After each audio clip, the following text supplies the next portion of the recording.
Hello and welcome to the Candlepin Bowling Network presentation of the ICC World Singles qualifying round. This is 2 of 2, the 12 p.m. shift starting at 12:45. Per usual, Nick Norcross and JJ Cherigny starting us out over on lanes 1 and 2. This is Paul Grant on the sticks, Duncan MacDougall on the call. We'll be shuffling around to give our friends over at the Greg and Paul stream a break as well at some point. And yeah, this is the first of 5 strings they're going to bowl to decide who makes the qualifying round. JJ Cherigny spare to start. Norcross, 2 objects, 7 pins, and a set 10 pin for an 8 box to start.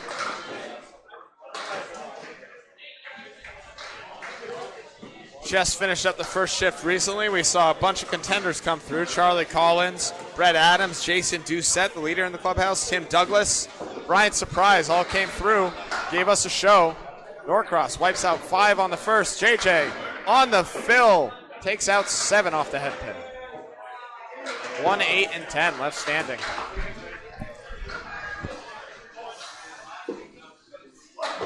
Norcross bowling for the Academy Lanes team. What a spare, JJ Cherigny. Beautiful shot right there. The 1, the 8, and the 10. Slams it. Norcross with a 9. Once again, Nick Norcross bowling for the Academy Lanes defending championship team. JJ Cherigny for the window source. Greg needs a relief. He's going to go relieve Greg. You want to come in? Beautiful. Good. Let me get a beer. Yeah. I'm going to commentate. I'm going to be drinking. Ooh, we might have a guest appearance from Micah Hiprado. Yep. Bowling for Team USA this year. All right, 33 through the first 2 for Cherigny. Yep, on the 6 fill. Norcross has a tough leaf here. Look at all those caps staring in the face. 159. Takes out the 1 and the 9. The 5 won't go. Just cuddled it. Yeah, all that wood can't push it. JJ wide left. Norcross looks for the 10 and gets it. All right, he's rising through the ranks. 8, 9, 10. 27 through 3. JJ, tough 6 box, 39 through 3. Also joining us on these leagues, Corey Alici and Glenn Murphy over on lane 1. On lane 2, Ryan Cox and Davey Summerton. Oh, boy. What an embarrassment of riches. This is the best place in the world to be right now. It is. If you're a Candlepin bowling enthusiast, there's nowhere better. 2 pins left for both guys. Wow, Norcross uses the wood. I'm telling you, he's got the straight running here. 8, 9, 10, jack there. Yep. JJ goes wide of the head pin. Updated standings after 1 shift, the 9 a.m. The 9 a.m. shift. Jason Doucette 657. Nate Fontaine rocketed up the standings to go to 636. He's in 2nd place. Tim Hazard in 3rd at 634. Wow. Ryan Crowell 629. Tyler Reese and Troy Fournier tied at 627. Great 5 out of that pitch onto the 6 pin. Yep. JJ Working ball. 8. 2 pinner left standing. Brett Adams, 619. Charlie Collins, 614. Chris Merrill, 610. Bobby Kite, 608.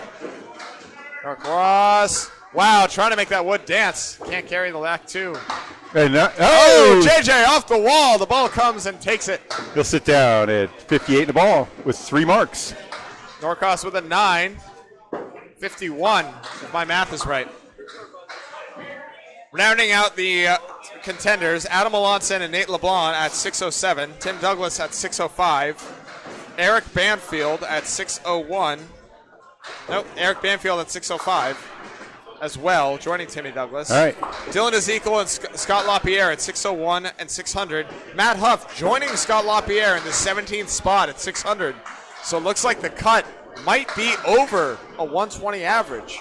Ryan Cox, one of the hardest throwing goofy footers in the game, 40 miles an hour on his first pitch. Corey Alici, the up-and-coming bowler, rocketed up into a great spot as a bowler last year, bowling for Team USA this year. Candlepin Corner's very own has the diamond plus the 7. What a bid! Oh, can't carry the sleeper pin. Corey, deceptive, a short backswing, managed to get the ball out there at 35 miles an hour. Yeah, Ryan Cox, man, look at him throw off that goofy. That's crazy. The amount of speed he generates off that ball. $9 to start for Corey, 7 for Ryan Cox. Ryan Cox pulling for the Turkey Hunters this year.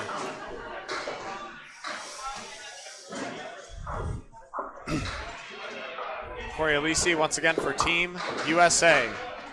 Joining his Candlepin Corner cohort, Micah Imperato, who we might coerce onto the stream in a little bit. Corey, backdoors 9. Oh, boy. Working ball like you read about.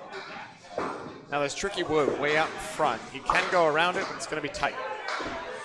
Ryan Cox, triangle, takes out the heart. Corey, right at the woods, spares it up. 19 in the ball. Ryan Cox takes 9. 16 through 2 for Ryan Cox. Corey Alisi at 19 in the ball once again. This is Moncton Fairlanes in New Brunswick, the ICC World's Candlepin Bowling Network broadcast. Cox with a 5-step approach, finishing on his right foot there. Absolutely rockets 8 down. Tough split. Corey off the head pin is going to steal 5. 1, 4, 5, 7, 8. Tough configuration to take down here. Cox trying to use that wood. Won't carry. I see what he was trying to do, but I think he wanted it a little lower. Corey, what an outstanding bid. He got it. It goes. Corey Alisi. Wow. What a ball right there. Ryan Cox settled for an 8. 24 through 2. Corey Alisi, 34 in a ball.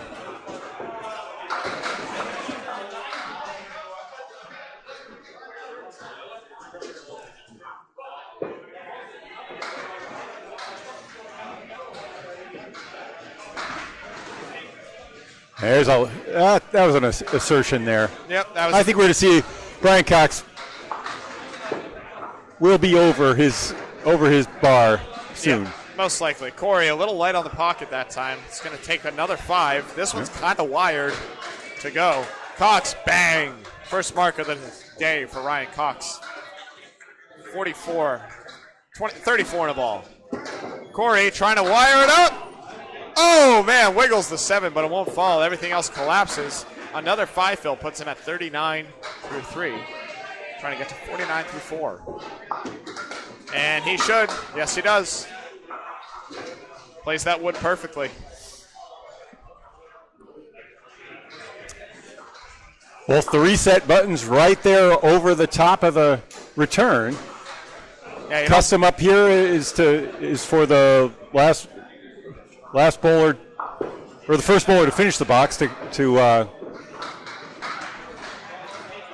another monster 8 drop, maybe 9. There it goes. reset for both guys. Big 9 fill. Corey Alisi steals 6 off the head pin. The sleeper falls. The Caleri breaks up into a horseman. Ryan Cox, 10 pin. Oh, man, kisses it off the wall. Beautiful mark right there. Ryan Cox sitting on 2 in a row. Corey Alisi, no, won't go. What a bid. Tries to go outside on that horseman. Corey will not be on a mark.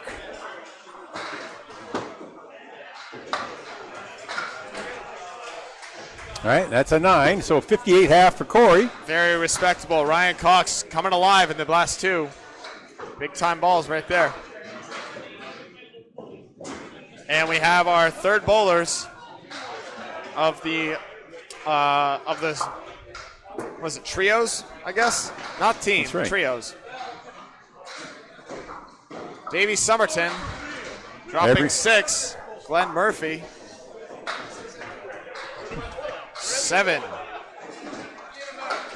Summerton has the horseman. Takes out the 1 and the 10. Imagine that. hard ball from Glenn Murphy. Takes 38 miles an hour from Glenn. Let's see if we can get a number on Davey. He's at 39 on that. Nice. Yeah, I believe it. Both these guys are ripping it right now. Nice 10 for Davey Summerton, 8 for Glenn Murphy.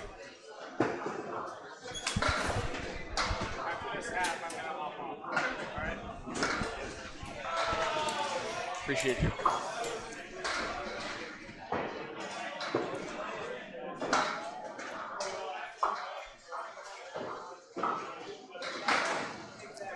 Little full on that. Splits the right eagle wing and the 7-pin. Yep. Summerton, this year's president. Is it really? For the ICC, he's running the tournament. Running the whole dang thing and bowling in it. Imagine and that. He puts it up. Beautiful shot that was going the inside. 3-6-10. Murphy, no, can't convert. Tricky wood on that 3-pinner. I think he had to go And high. 7. He went low, did not go. And there's a 10. Outstanding shot from the commissioner himself.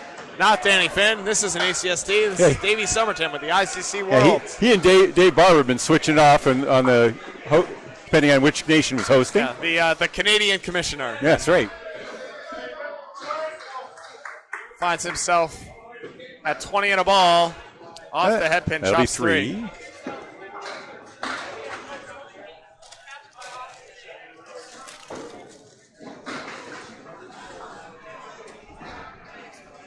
Glenn Murphy rifles a clawless Worcester, or a clawless Eagle. And takes out even more of that wing. Now he's got a tough 3-1. Once again, the cut is looking to be over 600. We have 17 bowlers that hit 600 in the 9 a.m. shift, and even more in this later 12 p.m.-ish shift. Actually started at 12:45. $8 there for Glenn Murphy, and $8 as well for Summerton. 26 through 3 for Glenn Murphy. I don't know what that is. My eyes ain't so good. 31? Yeah, 31 for Davey Summerton.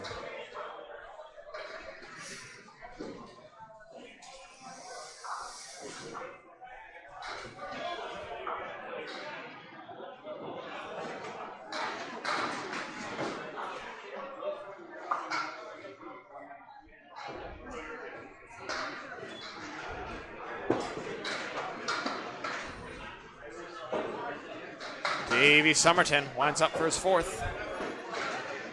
Oh, it's a monster. Wow. Oh, my goodness. I don't know what it is, but you knew that was it. What a freaking missile, dude. Holy Toledo. I think that they call that one right out of the hands, Bob. Except for that odd time when that creates a spread eagle. It happens, yeah. But when you let it go like that, it Wow. looks like the smoothest thing. Oh, my goodness. $9 for Glenn Murphy puts him at 35. 41 and 2 balls for Davey Summerton. And if he can capture that in a bottle, he's going to be in business.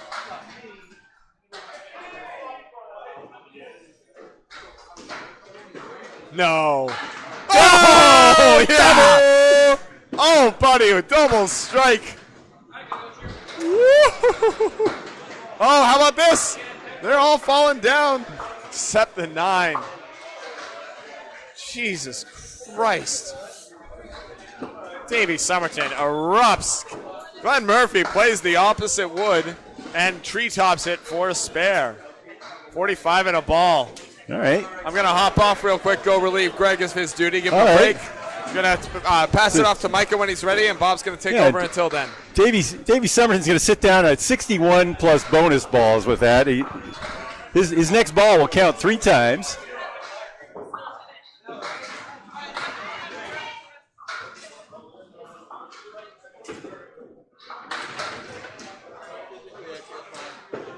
Dunk ran away. Yep. All right, first bowlers, Nick Norcross and J.J. Tritney. Yep, Nick's shooting at the diamond. Oh, and he's going to sweep it off the wall. JJ with the, looks like the 1-2-7. Oh, he's going to punch it heavy and still manage to get the pins to flip around and grab the 7. So both bowlers with a quick spare here in their second half.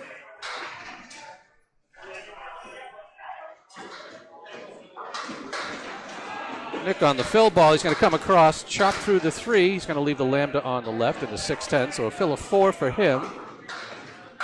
JJ's going to leave it just a little thin. He's going to leave the infinity gauntlet, the 4-horse down the left-hand side in the post. 5 for Tarigny. Okay. All right, let's see if Nick can stay in between the 1-2 here. I don't imagine he's going to try to shoot the gap. That was going to stay way outside, just get the 4 and the 8. Tarigny's going to run down the 2-4-7, just the 1 and the 10 to clean up. 7, spare 5. Spare 6. All right. Spare 4. And Norcross will close it out with an 8 box. JJ will do the same. No. So it looks like 88 for Tarigny and 73 for Norcross. Both bowlers with 3 boxes to go. All right, I'm lost now there. Tarigny was a spare 7 and an 8 box. Spare 7 and an 8. Okay.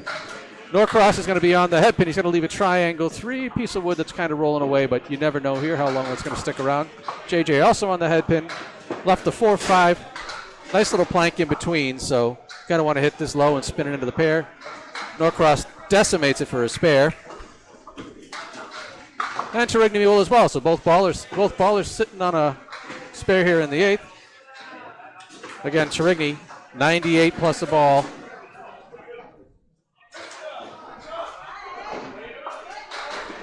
Norcross, 83 plus a ball, and he's going to get 3, but that, welcome to fair lanes. It turns into 7 real quick. Just leaving the 1-2-3 up. And a 6 drop for Tarigny. Leaving the 1, the 2, the 7, and the 10. Norcross shooting at the triangle 1. And he's going to miss that. Oh, wait a minute. Nope, that's going to be where the dust settles. So Norcross shooting for a 10. And he's going to settle for a 9. It'll be 99 through 9 for Norcross. Tarigny with a high-low jack. He's just going to send the head pin up and around. It'll be an 8 bucks. 112 for Tarigny with 1 to go.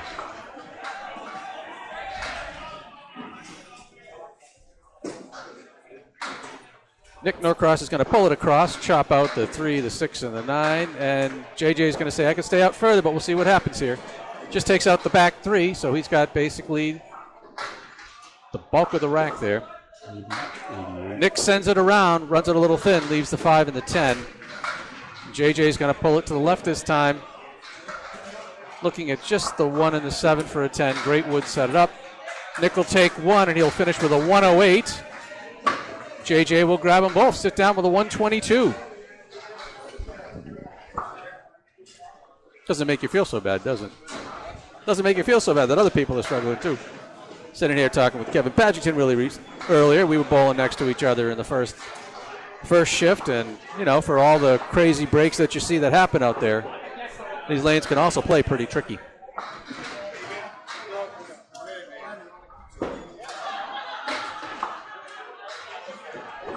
All right, Ryan Cox setting up, sitting on a spare. He's going to drop 7, leaving just the triangle 4 there with a plank, bracing it, and now rolling forward. Corey's just going to punch out the half Worcester on the left-hand side. I'd like to point out that in this case, halfway to Worcester is still about some 300 miles. Oh, yep. Hits the wood, sends that to the right, sends the ball to the left. He's going to get another shot at the triangle 6. Corey a little heavy on the cleanup ball there, punches out most of the right side, looking at the 4, the 7, and the 6 pin. And that's just going to chop out the 7 pin for Ryan, so it'll be an 8 box, 68 through 6. Corey plays the 2 and gets some action happening, but it'll just be a 9 for Lisi. 67 through 6.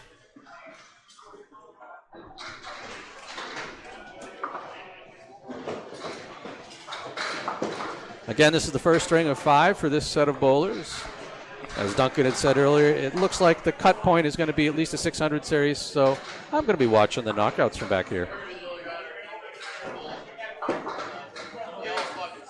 Ryan firing away here. He's going to be a little tight of the head pin. He's going to leave the Caleri down the right-hand side. Corey's going to be heavy in the pocket. Will it push? Nope, he's got a piece of wood braced in behind the 4 and the 7. Want to use it. And he's just going to get the 1, the 3, and the 6. The 8 does finally get tricked from behind, but the 10 stands strong. Maybe shooting a single pin. Corey's going to leave that one a little shy. He'd want that back. But there's no take backsies in Candlepin. Right, Now he's going to find the channel for a 9 box. And Corey drills it for a 10. All right, both bowlers hoping for another mark here with just 3 to go. Corey Alisi looks like he is sitting at 79, and I think Ryan is sitting at 77. No, Corey is 77. You're probably right. Just looks like a 9 to me from here because I'm blind. Ryan's going to catch the head pin thin and get the mix going. You never know what's going to happen with the soup down there, but he's left with a 9 and 10 that's and a a bridge. pretty one there. Corey now bombs the other way, this time leaving the 6 and the 10. He's got a couple of pieces of wood there, similar to what he had last time, so hopefully he can find the target here.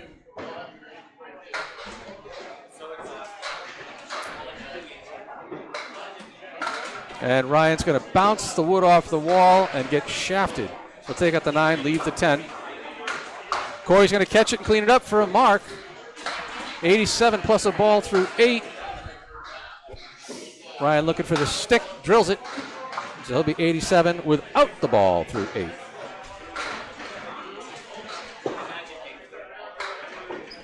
Bowling here at Fairlines for the first time myself. The action down there is unpredictable, to say the least.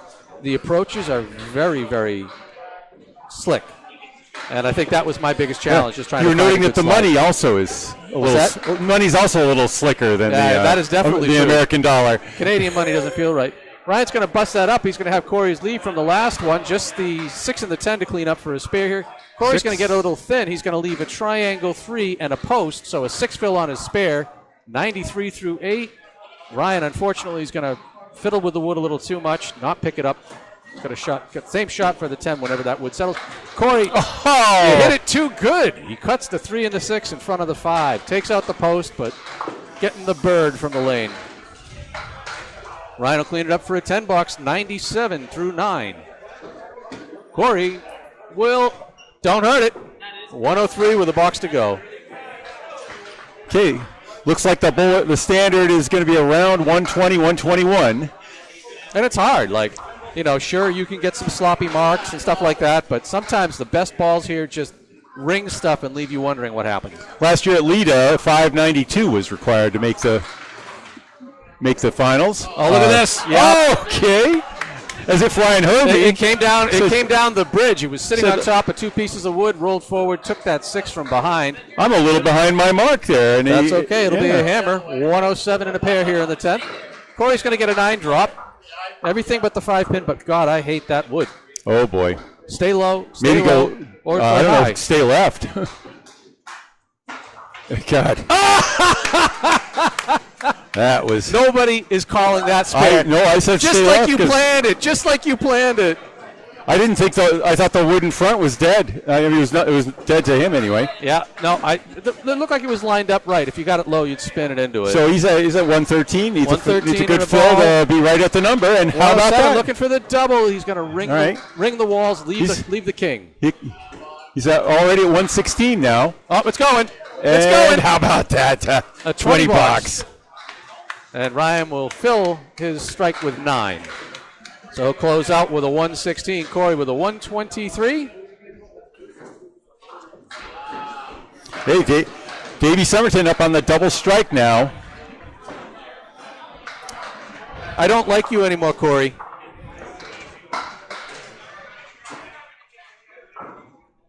It's funny. I didn't really bowl consistently well the whole time, but I think if I was to score just my 9th and 10th boxes from the 5 strings, I had a monster string. All right, Davey looking to go for the triple here. That one's going to stay way up, but that's where I threw my first strike of the day in the 6-10 pocket. Unfortunately, he's just going to grab the 3. So that's 23 on the strike on the double strike. That is correct. He's Glenn at 54 through 4. Still, that'll be 8 and a half. The 1-5. Glenn's moved from a spread eagle with a busted talon. So Glenn had a 5 fill. All right.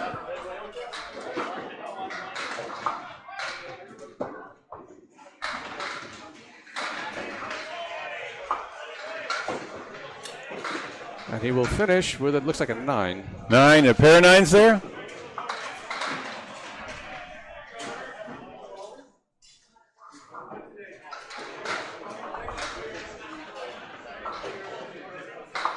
All right, Summerton at 81 after 6. Back on that pocket. Again, heavy on the pocket. He gets the 8 wobbling, but it won't go.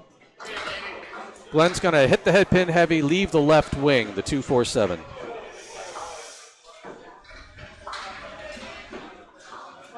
No. Denied. And that one's going to pull a little tight. 10 for 91. And it'll settle for a 9. Uh-oh. Oh. Probably could have given that a couple of seconds. You never know here with balls come back. Although, yeah, we've seen some late did he falls. hit wood? Or was it? Yeah, he hit wood. That would have been clean. Now, if your opponent hits your reset, does that mean well pins are still moving and it takes that's it out? bowler interference. That's bowler. You can replay the box, right? I do. I think. And not so. that happened in that instance. Yep. Just. Davey's gonna rip through, leave a 2-1 split. He's got the 2, the 4, and the 7. He's got a piece of wood that's angled right, but it's set back a bit. So I think you got to kind of hit this clean. Glenn's gonna leave a Caleria on the left. See if Summerton can cut this. He's going to go up high, and he caught the wood, but he drove it straight through. Everything but the 7. And now we're down to a 4-horse on the left side.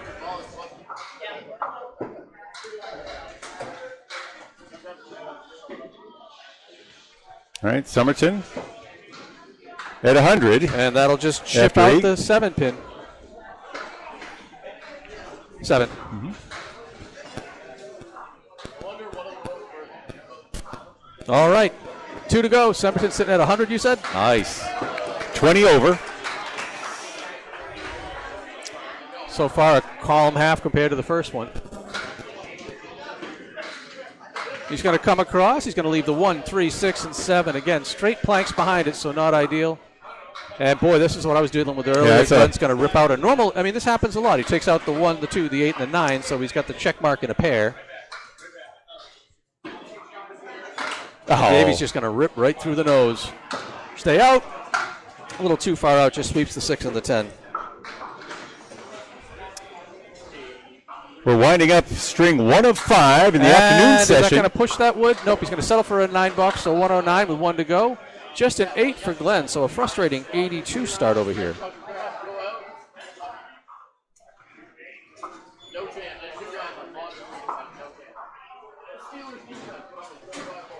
I got him at 82. And that's like 74 up there, so that must have been an 8 here. It's all right. Yep. 84 is the official score up there? 84 looks like 82, but if you say 4, okay. Oh, it's 82? I think it's 82. That was just an 8. Summerton's going to start out chopping out the half Worcester on the right-hand side. Oh, no, that was a 6 then. Back there. Thank you. There we go. Getting my bowling shirts. Okay, nice breakup of that. What could have been a going to sit here tough and box. wish he hit the head pin. That'll be a he's going to spare. clean it up for a spare. Much needed now. So 92 plus a ball in the 10th. And that's going to sound like a hollow pin. So he's just going to settle for another 9 box. Unfortunately, with 2 boxes to go, he left it kind of dangling out there. He'll settle for a 118. Okay. He's actually, he's just a little below that standard necessary to hit the 600. That's why they give you 5 strings. Yeah. But you hate to see that with a double strike. Absolutely. But hey, that's double strike's usually Never worth turn- about never give them 24 away. or 25 pins over your number. He'll settle for a 5 fill on another Caleri down the left there, but just shy of 100. It's going to settle at 97 for his first string. And these bowlers are going to move around. I'm going to move my camera real quick. I'll let you do the fillers while I'll be right back. It's the Candlepin Bowling Network. Bob Lee with Micah Imparato. He's also bowling and running a stream for Candlepin Corner.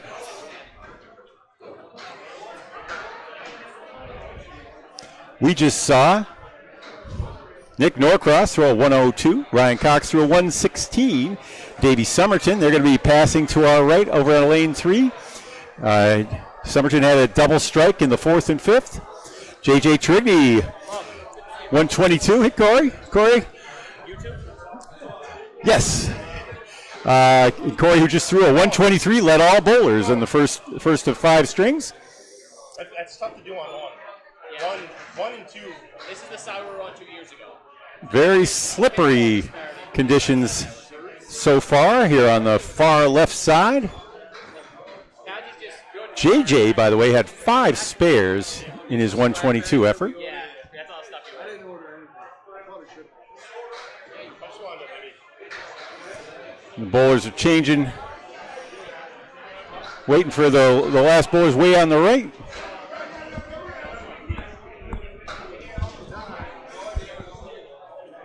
Dun, dun, dun, dun, dun, dun, dun. That's not so bad.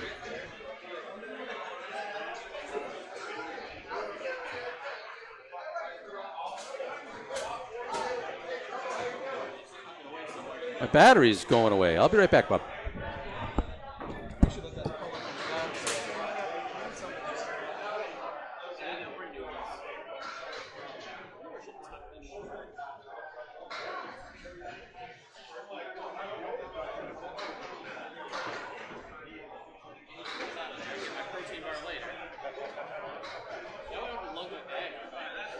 Yeah, I just grabbed my balls and moved.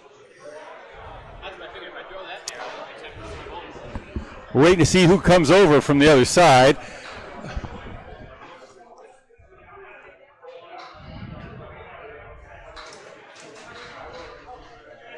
Where are you streaming this one up? This is on YouTube alone. Okay. We also have our restream running on our Facebook page and Candlepin Chat with Paul and Greg on lanes, I believe, 11 and 12. I think when things settle down, I'll try to set up my stream rig down on 23, 24, if we can find a way. And you guys will have the ability to kind That of would be cover amazing, everything. yeah. Not that we, I think, speaking for myself. I have a much easier scoreboard to use for you guys.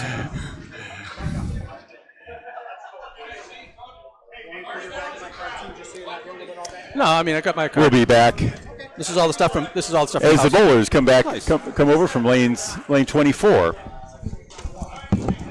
Hey, I know who I am. That's the stuff we had. Figure out who's coming over. All right. You can say anything you like. I will say anything I like. The other guy's mic is too loud and breaking up. Oh, Bob Lee. He's got the same headsets that I do. I can't see his levels, but I can mess with it now. He's not here. What's really weird is he hasn't got it set up in a way that we can hear each other. JJ, you let him beat you by 1? Or at least we can't hear each other really well. We made a plan. It's going to happen all day.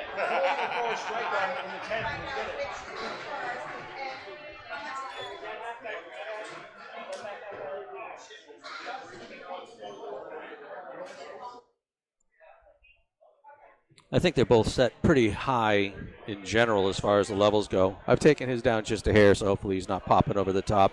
But I can't see like any sort of an audio meter. Trying to make some adjustments on the fly. Bowlers move down one lane to the right as soon as all of the bowlers have stopped bowling their string. And I think there's still someone throwing, or that might be starting out the next string. So maybe underway for string 2 very shortly.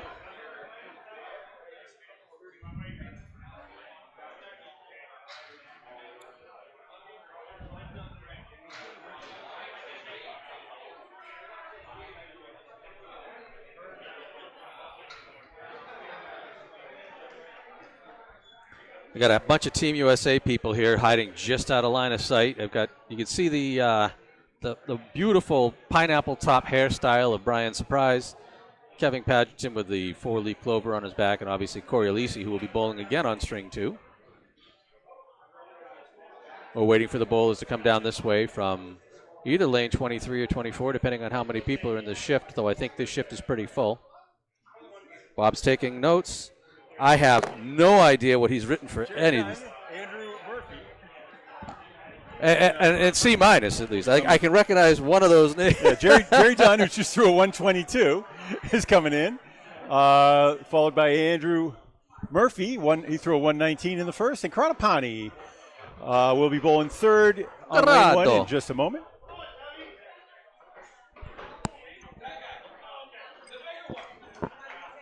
Fun bowling with you, Mike. I made some friends today, bowling with some new people. I was bowling with, I would have thought Mike Jacques, but he calls it Jakes. He bowled well. He threw a 585. He might have been the high man out of the three of us this morning. None of us had any huge strings, but it was fun. Oh, there's Jerry Dunn. Yes. I know him by build more than I know him by name. The giant, the 45-year-old monster. 45, we say that like it's old. Such a young man. I got a couple more years and I can bowl in the seniors.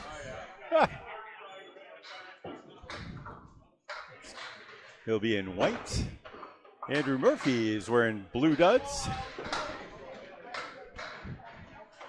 Is there a way you can raise the headset volume between the two of us or no? I'm trying. Okay. I have these all pretty well maxed out. Yeah, I just don't know which is which. Right there. Maybe. I mean, I'm disappointed in this box. I'm going to have to get a new one. I'll show you the love of the Zoom.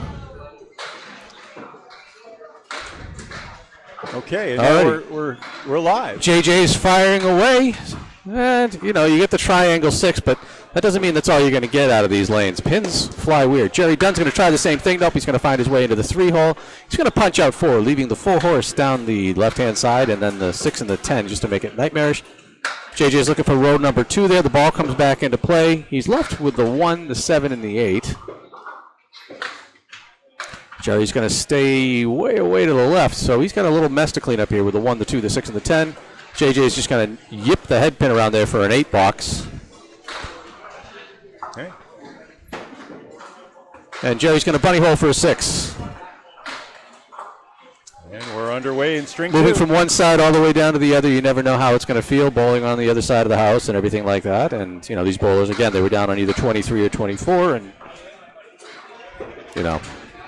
come down here where, the door is open more often than not, may have an effect on the approaches. JJ in box 2 is going to tickle out the corner there, so he's left with the 1, the 2, the 4, and the 9. No wood to help him. Jerry, once again, is going to come across the head pin. He's trying to get something to wiggle in there, but that's a 4 horseman down the left-hand side. Piece of wood in behind to try to keep things in play. JJ's going to stay out to the right and just nip out the 9 pin. So he's going to clean up the 3 pinner for a 10 box.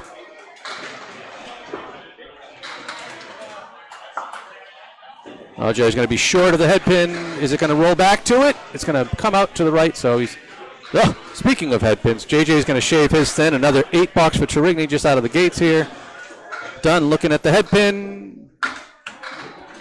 Face.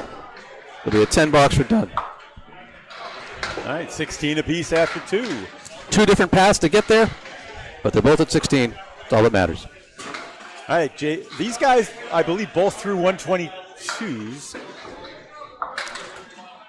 It's a bold move, but JJ is really going to continue to try to find a way to throw a big string through the 6 pocket.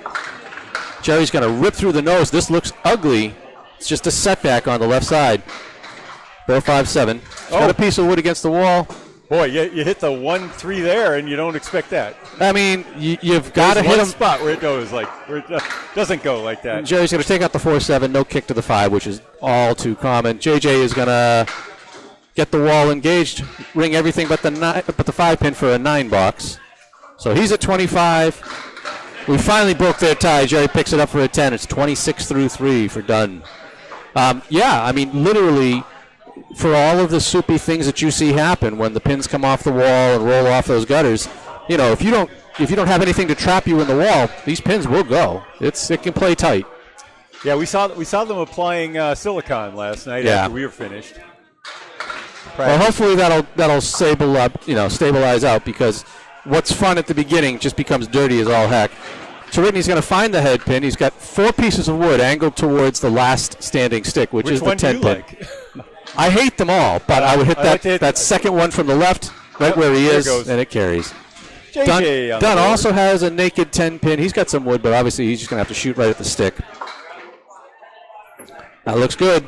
Yeah. Woo! He was, for a big man, trying to turn tight and skiddy on that. It was kind of funny, but he picks up the spare all the same. Both bowlers sitting on a ball. 25, well now 35 plus for Terigny and 36 plus for Dunn. All the difference getting that first mark. Oh, definitely. And you want that first spare. JJ's going to get a sloppy strike. Oh, it is. Right into the 3 pocket. Wow! You Bombs away, baby! That fell, sir. Nice job. And then, you know, here you have Jerry Dunn doing his job, hitting the pocket, and he gets the Nixon. He's got the 4-7, 6-10. It's a 6 fill on his strike. He's got a piece of wood against the 4-7, so it makes you want to shoot at it, but that one kind of came up a little tight on him, right through the big bunny hole.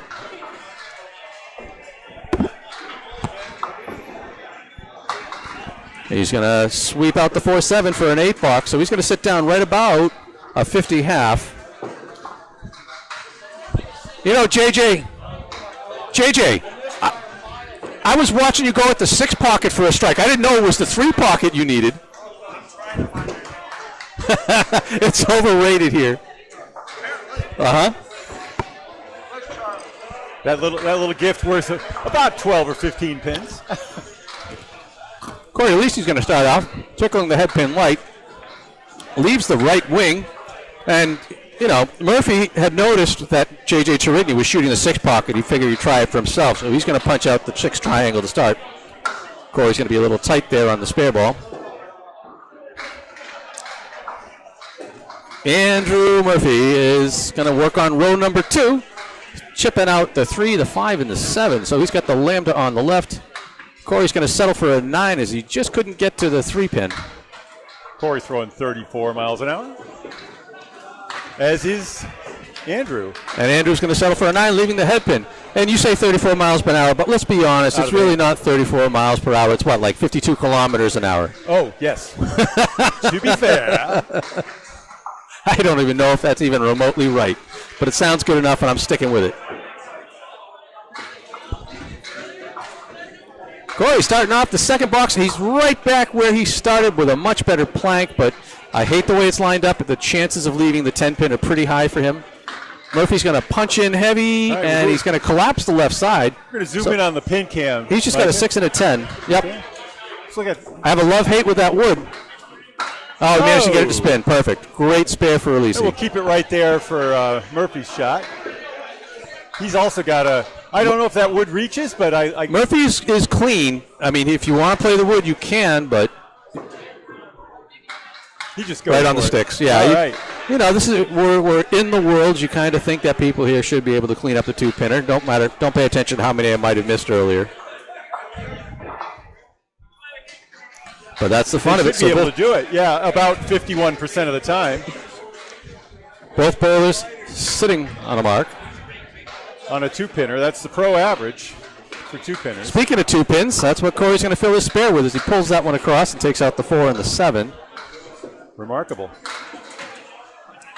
And, well, Murphy's going to leave the Infinity Gauntlet. It's a 5 fill. He's got the 4 horse down the left-hand side and the 10 pin. Corey's second ball a little short of the head pin. Look at the 1, the 2, the 9, and the 10 to clean up. Oh, bunny hole. And okay. Welcome to Fairlanes. And it's still rolling. Look at that. You saw the lack of a gutter there. He hit wood, though, Yep. so that does legal. count. Yep. He hit wood before it went out of play and came back, so those pins are good. They are. I think he's questioning the rule. I think he's questioning the rule. Oh, yeah. That's a pretty clear call on that one, I think.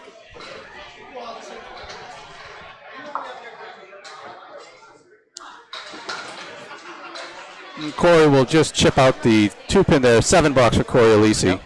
You got that already. Good. And wow, picks up the 7-10, but somehow leaves the 4 there, bouncing off the cap. So it'll be a $9 for Andrew. 33 through 3. Well, they're saying 32. Well, I don't know why. They have him as a 5 fill, and they're giving him an $8. They only give him. Well, they gave him 5 in the fill, 24. Yeah, they give him an $8. Would be. Is that not a 9? It should be a 9, but look, they've got it up there as an 8. Bowlers are the. Wow. I'm going with the official score, but I don't know. Corey if with a that's crazy true. strike. He's got one.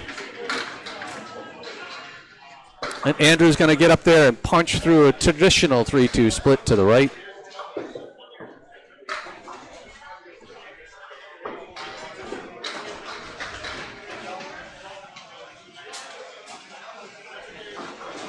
Looking to cut it. Push. Man, he gets the 3 and he gets the 4-pin, but the 7-pin he cut it too clean. Came off the wall in front of the 7, and none of the wood's going to pick it up. Shooting it for a 10, nice and high on the wood, drives it into the corner. So a 10 box. I'll see if I can't flag him down and ask why he didn't give himself a 9 in that other box.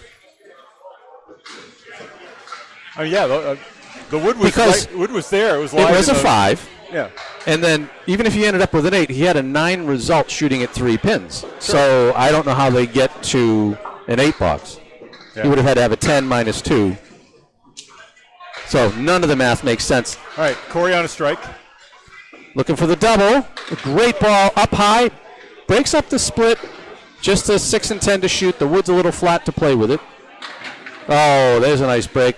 Rolling off, but slowing down, rolling across in front. Look at the wood here at this place sometimes. A nice, good head pin hit. Oh, don't. Corey right, spare on cleans strike. up the spare, so a 20 box has him at 48 and now 58 plus a ball at his half as he takes a seat. And Murphy's going to drill the 5-pin, so he'll sit on the spare as well. I'm going to see if I can bug him real quick.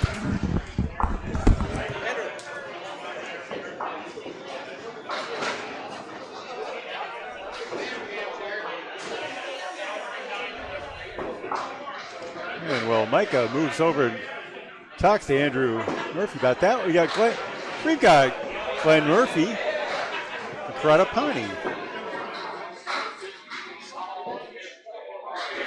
Prada wearing his Central Park Lanes jersey.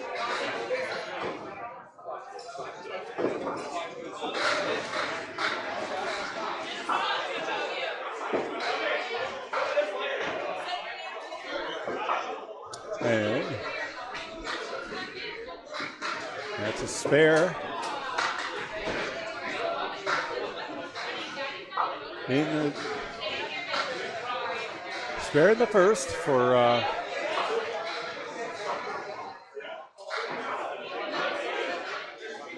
Glenn. We got Prada throwing his third ball here for a 10.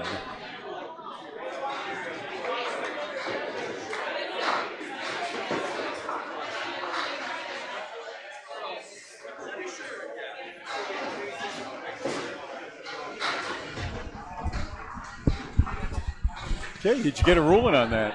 What's that? Did you get any clarification? So, yeah, he wasn't sure. Wow! Strike on spare. That's the way to do it. That was a meatball. Obviously doing much better on lane 2 than he did on lane 1. Corrado is going to be just out to the right. He's going to leave the 1, 2, the 7, and the 8. Yeah, so talking with Andrew, he apparently plays 5-pin. Oh. So I guess in 5-pin, anything coming off the back wall is no good. Oh, but that doesn't change the rules of Candlepin. No, and I believe in Candlepin, as long as you hit something in play, that's true. It's a fair ball. So even if you, it's a 10. Even if you hit a piece of deadwood that's in the middle of the lane and it doesn't touch any pins or doesn't trip any pins, you hit the deadwood, you hit the curtain, that's you right. come back, that's a live ball. Any pins that are fouled by rule should count. So he would have had a 9. I'm not going to score correct. Okay. If they score correct it, they score correct it, but I'm not advocating one way for the other. Yeah, there are a few there are a couple guys from Saskatchewan, Alberta, and Ontario that joined us from the Canadian side. Oh, looking for the double. He's going to break up what was a 4-6-10 split. It's now a 6-10 with a beautiful piece of wood right against it. Corrado looked like he's going, he's staying out to the right there, so another infinity gauntlet. The 4-horse down the left-hand side and the 10-pin over there, the post. This should be keeping the Dutch alive. Absolutely. Picks up the spare. 40. Oh, Corrado with a beautiful ball picks up the spare as well. So spare, strike, spare. Going for the Dutch 200. 3/10 of the way there. The Dutch 200 now. That's a 10-pin term. When it goes strike, spare, strike, spare, strike, spare all the way through, or spare, strike. I don't know that I've seen one in Candlepin. I don't think we've seen too many 200s in Candlepin at all. So, oh, no, that's going to bring that to an end. Takes out the half Worcester on the right. Corrado's going to ride up heavy. He's going to break up the split. Leaves the left wing, the 2-4-7. Piece of wood in between the 4 and the 7 to help drive this home. So, shoot the 2-4 pocket, receive spare. And Glenn's going to pull that one into the 4 and the 7. And Corrado's going to miss his mark. Still 6 pins standing for Glenn Murphy. It is, yeah. It's hoping for a decent out here. And he's just going to catch enough of the head pin to trip it alone. He'll settle for a 5, and Corrado's going to double him up with a $10. All right, Corrado with 3 10s and a spare 7. Hey, nothing wrong with a clean sheet. 47. Glenn Murphy with 3 marks, only at 57 after that tough box there.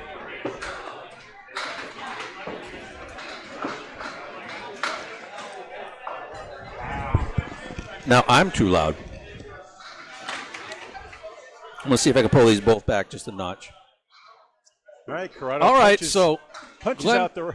Yep, he chips a tooth. He takes out the 3-pin alone, which those suck. Nothing you can do about it. Corrado, he's going to be off the target. He's got a beautiful second ball. Just couldn't get the 7. Corrado with the 1, the 2, and the 10. Ooh. And he's going to catch it a little thin, which let the ball bounce into the 10, but wrapped around the 2. Glenn will find his way to pick it up for a $10, 67 for his half. And Corrado misses his first pin. He'll settle down with a $9, 56 through his first 5.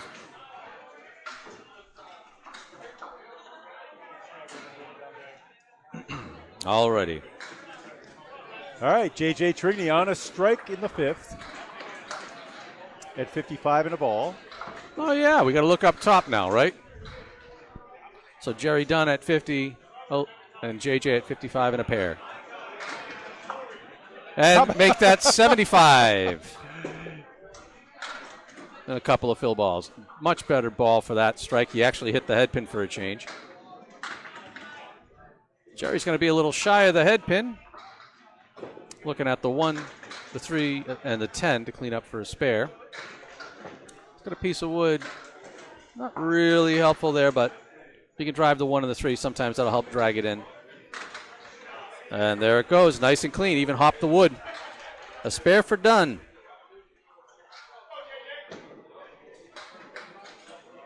All right, JJ, hoping for a triple here. Technically sitting at 75. This ball will count twice. JJ's getting some nice pin action. A little thin. 26 on his backdoor strike in the 5th. The diamond 2. Oh, we got a lemon drop. No, it's 2. Just 1. And JJ is going to leave the 5-pin, so it'll be a 9 on the second strike. That should have him at 90 through 6.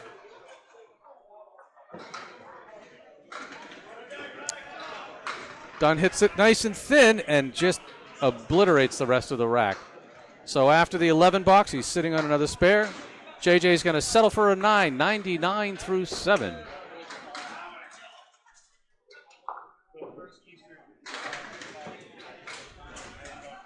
Jerry hoping he can improve on his last spare fill.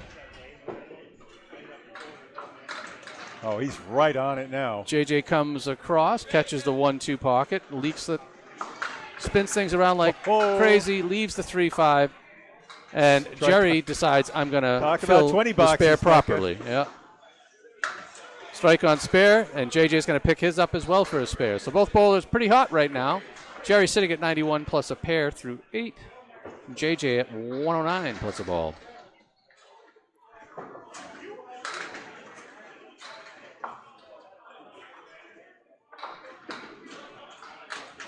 JJ on the head pin, nice and thin. A little baby split there, so it'll be an 8 fill. 117 looking at the 2 and the 7. Jerry once again Almost. thin. Nice 9 drop. Everything but the 4. Nothing in the way. Let's see if JJ can clean his up. Nope. He's going to bunny hole it.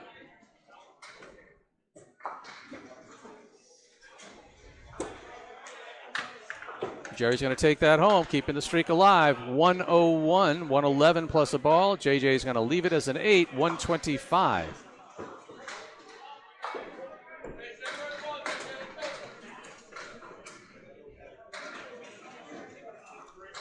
Last chance to pile on some pins in this string. JJ's going to be short. He's going to chop through the 3 hole, but he gets some action off the wall, turns that into a 5 drop. 1, 2, 6, 8, 10. Dunn looks like that one got pulled across. He's going to leave the 4 horse down the left as he fills his spare with 6. 117 at the moment. Oh, JJ absolutely drops a bomb on there. 135 plus a ball. 135 and a fill. JJ. Jerry looking to run this down. 4 horse on the left-hand side. And a little too far across. Gets the 1 and the 7. Ends his run at 4 marks in a row. Yep, he'll be able to close out here, possibly with a 127, and we'll settle for a 125 as it just gets 8.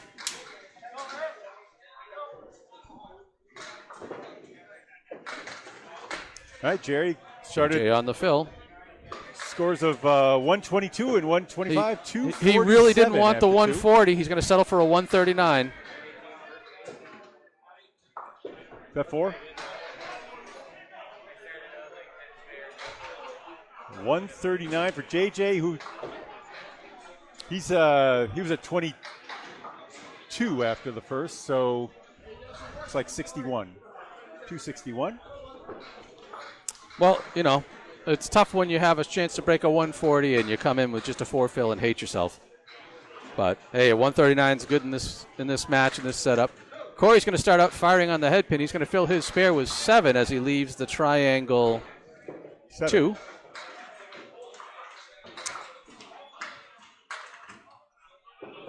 Andrew is going to leave the Caleri on the left-hand side, so he's going to fill with 5.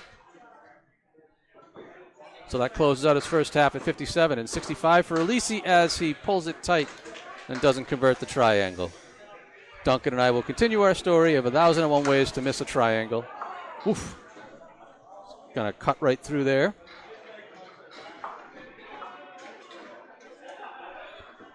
Corey will settle for an 8 box, just 73 through 6.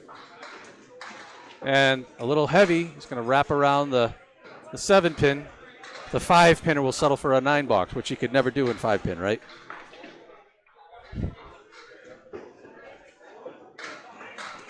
All right, both bowlers with 4 to go.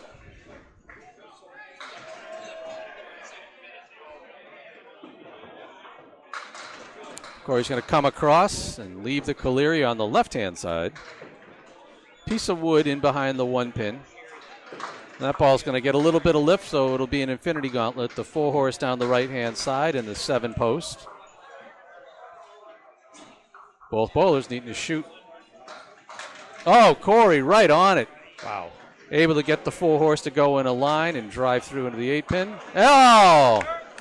Murph gets his as well, so a pair of spares. Great conversions here in box 7. Yeah, those conversions go at about 20% of the time when you have the 4 horsemen plus a well, someone out there is extra pin. getting in trouble because these guys both got him then. Yeah.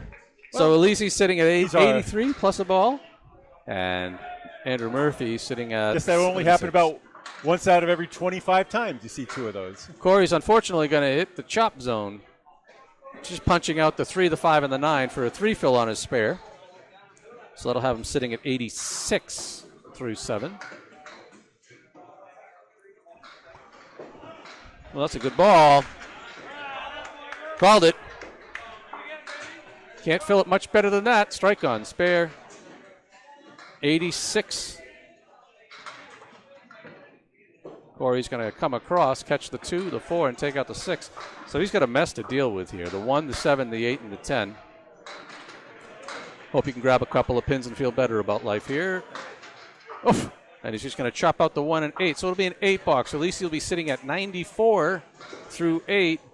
Murphy with a strike on spare. Now looks like he's sitting at what? 106 or 96 plus a ball. 67, 76.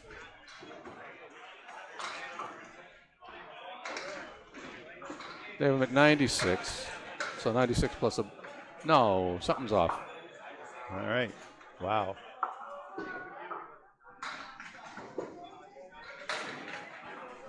They missed a. I see what they did. They added too much on the spare. Should I point out a scoring error? 4 on the fill. Okay. I'll be right back. Wait, that's he had a strike though, eh?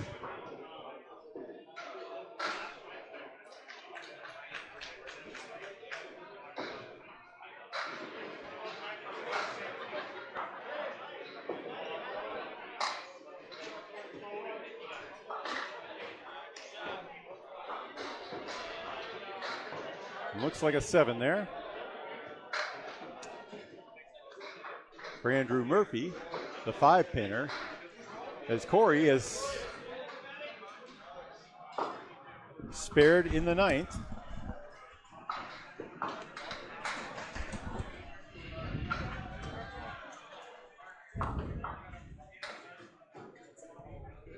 And that'll be an 8. Looks like he's going to settle for an 8 box.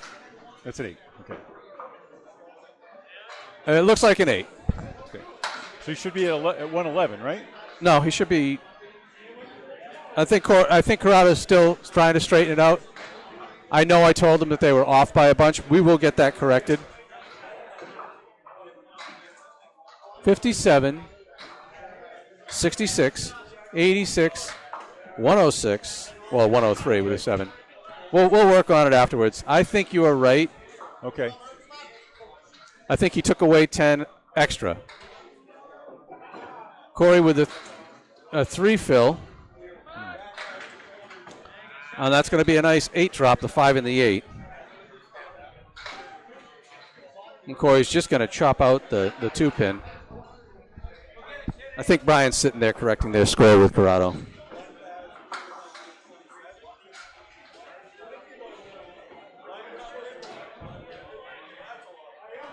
Murphy's waiting both for his score to get corrected and the wood to stop moving. He's got to come up high on this one. Yep. He's looking at the 5-9 Yeah, I with think they just saw ugly the error. piece of wood out front.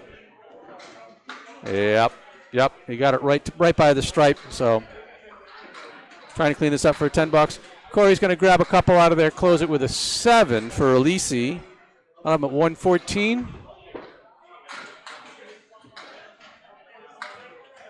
He's going to chop that for a 9 box. Should be 120. And that is the right score they have on the scoreboard. Okay. Well, Corey, who had a 123, finishes with at 237 on our lanes. Andrew had a 119 in the first. Finishes with 120. He's right on the number. He's at 39, 239. Here are our third. Alrighty, so Third Glenn's bowler. going to start out ripping through with a busted eagle variation. He's got the 2, the 3, the 4, and the 7. I'm going to get attacked by a tripod. Corrado leaves the triangle 4 and the 10 pin. Glenn gets things bouncing around but couldn't find anything to catch the 2. Corrado cuts it a little too clean. He's got the 8 and the 10 to clean up for a 10 box. Neither bowler was sitting on a mark, right? So we're just clean here. It'll be a 10 for Glenn. 77 I see up there. And Corrado will find a way to make it happen. I didn't quite catch it all, but he'll get a 10 box as well. Have him at 66 through 6.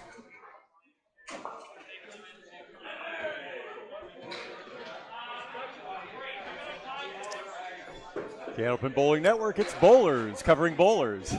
That's the way it should be, right? 77 through 6 for Glenn as he fires away here in box 7. Absolutely mashes the head pin and manages to get the 4 to go into the 8. That's a strike. Corrado says, I can do the same thing. And he gets stuck with a 4 and a 5 split. He's got some wood angled. At least they're closer together than the ones that I left. I actually moved the 5 pin about halfway to the 6.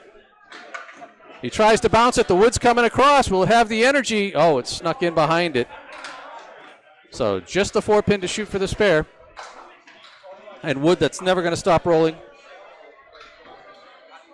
Oh, it's going to get in the gutter. Nope, it's going to come back. Oh, it's hanging still. Good. Grabs the stick for a $10.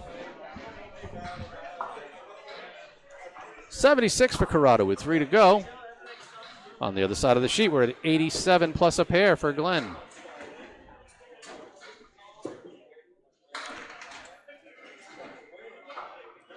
Watching Davey over there on lane 3, a big explosive ball, just not able to trip the 6.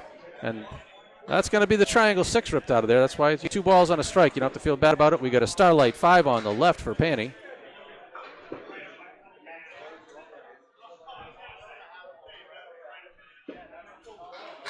And he's going to take out the second row for a 6-fill on the strike, leaving the 4-horse down the left. Corrado blows it up and manages to get the corner to trip for a spare there. So 86 plus a ball for Corrado. And Murphy is going to close it out, as he chips out the 4-pin for a 7-box. So he'll be sitting at 100 with a pair to go.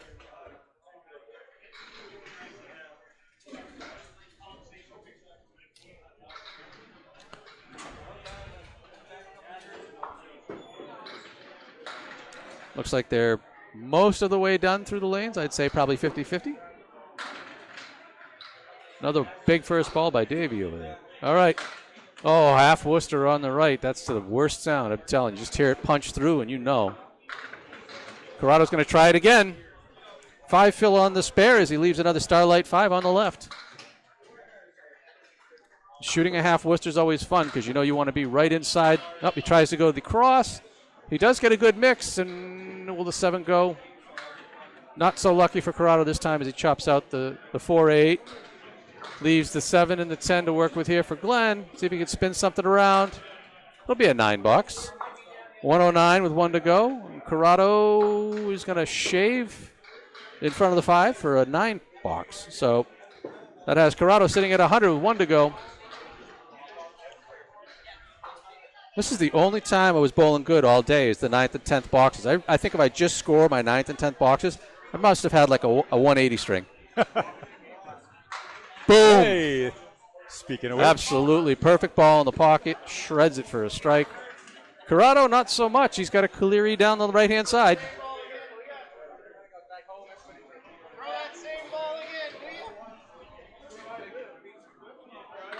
And just a little short of the head pin on the spare effort. He's going to have to clean up the 1 and the 10 here. So he's sitting at 117 with a chance for 119. And it'll be a 118. Is that right? Oh, listen, guy. Right there. That's a 109, right? That is a... For Corrado? Yep. I'm sorry. Yeah, why was it? Oh, 119 plus, right. Phil Yep, here. I'm on the wrong side. 2 balls. And he's going to leave a 2 and 2 as he rips through. Pins were moving around. Let's see if this guy can find a gutter. He's got the 2, the 4, the 6, and the 10. And that little piece of bleep, bleep is going to sit there and just screw things up. Calvin Locke's going to use it as an excuse to put his bowling balls on the rack too early. Yeah. Too early. Got to wait for the rest of the bowlers to finish, buddy. He's going to grab the dead wood out of there. This one's YouTube. Candlepin Bowling Network, yeah. And trying to shoot it. Nope, he's going to punch out the 2-4 for an 8-box. Catches the pass and shoots the wood down the middle. So with the 8-fill on the strike, he's going to close out with a 127 string. All right, in the... Cheater. Hey, people are still bowling. You can't move your bowling balls yet. Big games out of J.J. Trigny. Jerry Dunn, I don't care either. Glenn Murphy. Hey, everybody, Calvin Locke threw an F-bomb. My feelings are hurt. As Micah gives hell to the King of the North. So we're going to see Calvin in the next set on lane 1. Yes, he is. In the meantime, Micah, why don't you show me how to fix the... Can you do that? I don't know that I can on your setup. I don't know where your audio levels are. I do see that there. Can you pull this down maybe? Should be fun. I mean, that's too loud in some ways. I'm wondering if it's under my... Well, wherever this is here. Properties here. System settings.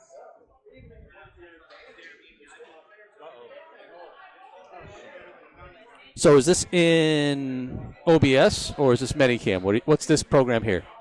I'm on Medicam. So can you just move that slider down? Well, I just need to hear. I need to be able to hear. I want the ears to work. Well, I get you, but that should be within Medicams. We're not listening. Are we listening to the output from? I'm trying to get into the system settings here. Where's that? Okay, up here. Nah, I wouldn't know that. That's control center. So you can see, obviously, on that when we spike up. Sound.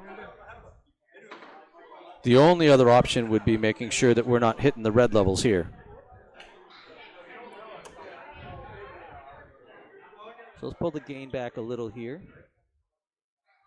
It makes it hard for us to hear each other. Okay, alert volume.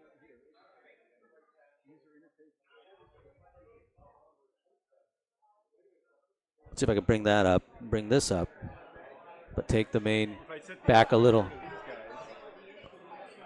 Yeah, I don't know how it is on yours, but that's fine. Output volume is all maxed out here. I don't know what's going on here.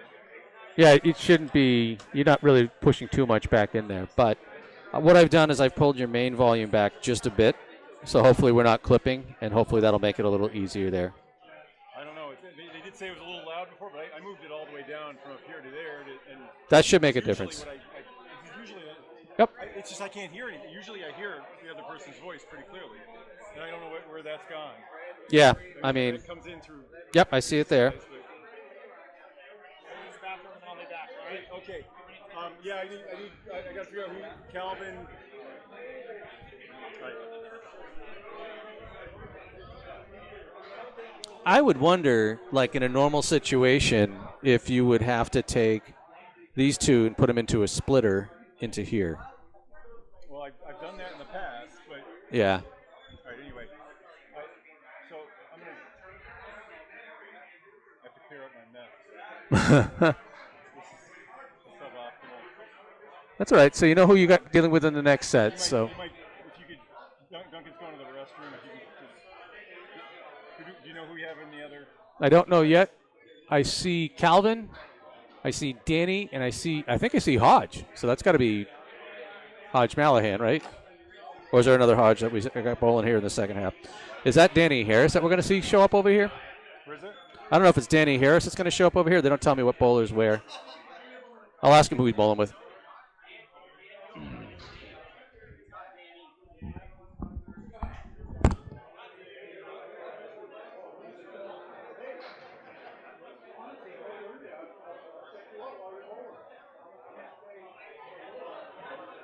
Let me know when you're ready.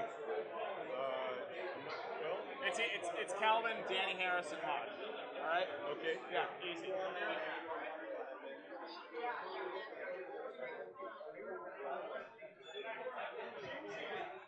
Danny Harris and Hodge coming. Yep. Now I got to do my mess.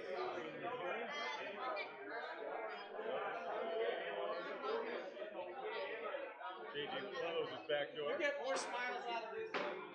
139. Oh boy. Actually, we should have written a program to do this, but we didn't. These three guys. We'll see over here. And see Calvin. What's Calvin wearing? What shirt? Red shirt, Calvin. Give him red. And then white beer. And I think Danny is wearing black.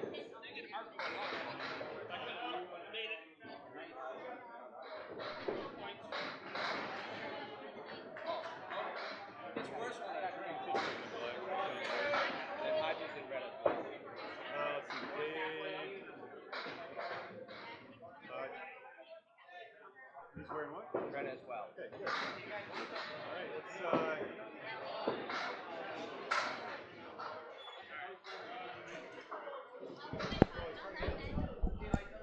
All right, so that's who we got going for you here.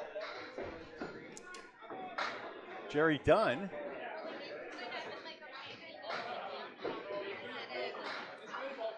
Starting with Calvin Locke, our first view here of the King of the North. You see Danny Harris also coming over from the other side. It's Jerry Dunn, trips a spare.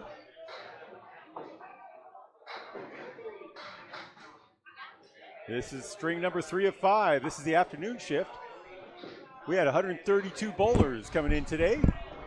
32 will qualify. Am I on? That's a 10.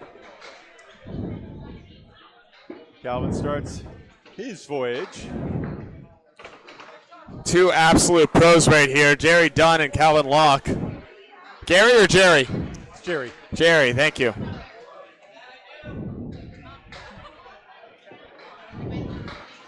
Jerry Dunn, formerly of the Turkey Hunters, probably still with the Turkey Hunters.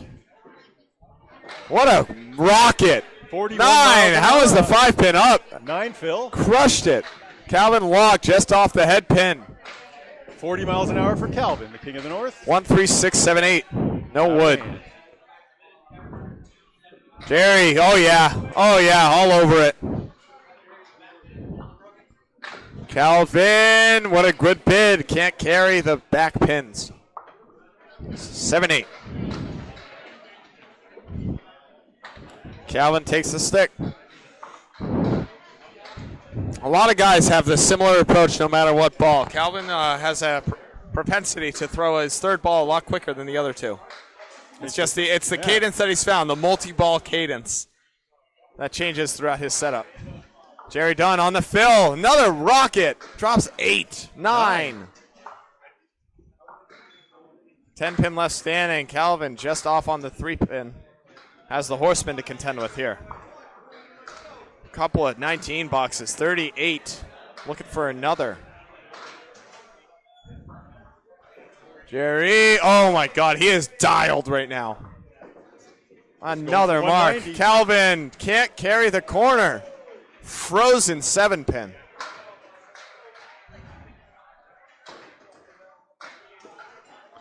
And there it goes for a 10. 29 through 3, Calvin Locke.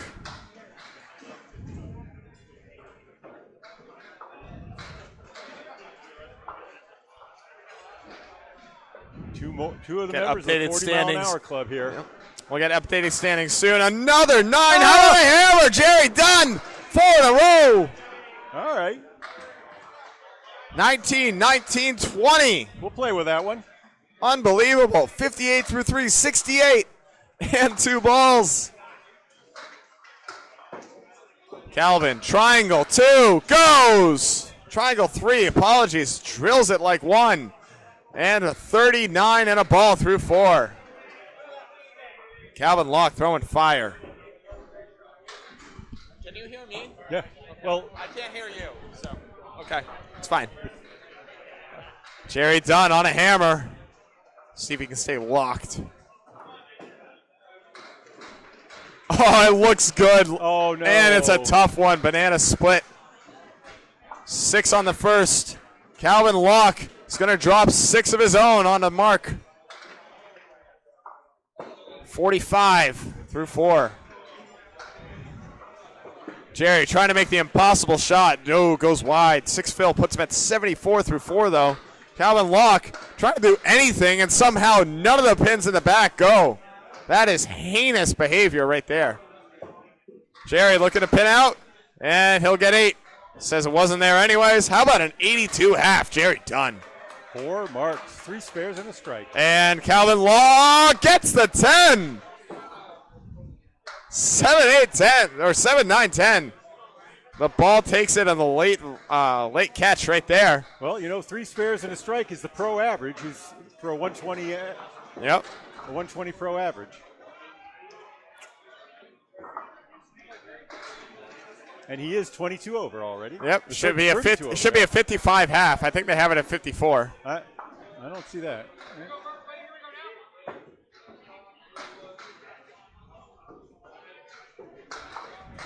They're fixing it now. 55 half, Calvin Locke. Yep. Okay. Andrew Murphy. The 5-pinner. Yep. has the diamond. 5-pinner, you said? Yep. Danny Harris, not a 5-pinner. Been around the bowling forever, though, on the Massachusetts circuit. Drops 8 on his first ball. Danny throws 2 5s, and he makes him fly. And a nice spare 5-pinner, Andrew Murphy. Those go about 27% of the time, those diamonds. Well, he's 1 for his last one. Danny just goes wide, almost carries it 3 different ways. Ball's rolling out of play. Danny Ball on the says deck, leave it but it's alone. far out. Danny's going to shoot it, and it's not there for a 9.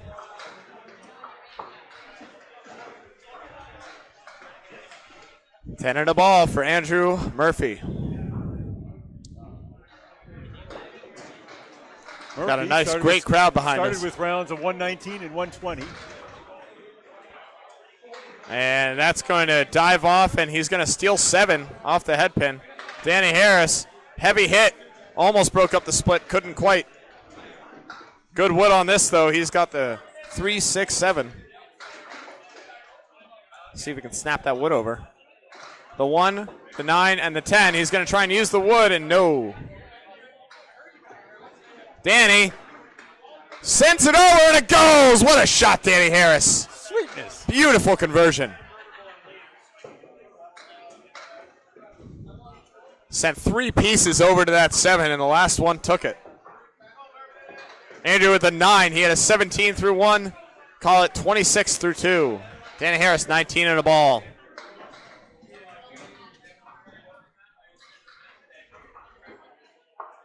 Tim Azard in the building. We'll see him in knockouts. Andrew Barring a Murphy miracle. with Wow, hammer time. He's throwing 34 Andrew miles Murphy. an hour. Danny answers. Back-to-back strikes on lanes 1 and 2. They're all over the place. Only difference there is Danny threw it 5 miles an hour faster. Wow. 39. Outstanding. 36 and 2 balls for Andrew Murphy. Big 20 puts Danny Harris at 39 and 2 balls. Danny going for 2. Looks good. Just a hair light, I guess. Didn't look it. He's got the diamond 3 plus the 7. Danny getting out ahead. But He was in the pocket and just didn't carry. This is his Murphy, second 6 ball on his first. Danny trying to snap it. Oh, Are you kidding me? Oh, just didn't make that last quarter turn to take it. Unbelievable. You can't throw a ball better than that. 9 fill for Danny. Puts him at 48 through 3. He'll be open. Murphy. 7 on the fill for Murphy. 7 right? fill for Murphy. Puts him at 43 through 3. Danny, dink, knocks it over for a 10. 58 after 4. Some big halves being thrown down here. Jerry Dunn at 82. Danny Harris looking to go 70 plus if he gets a mark here. Andrew Murphy also potentially for 70 plus. Needs a big fill. Can get well over 60.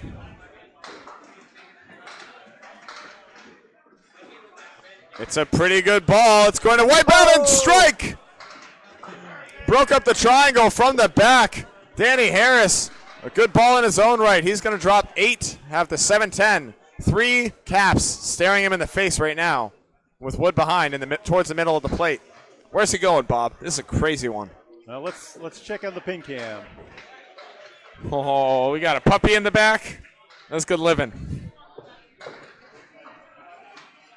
Danny trying to cap. Oh.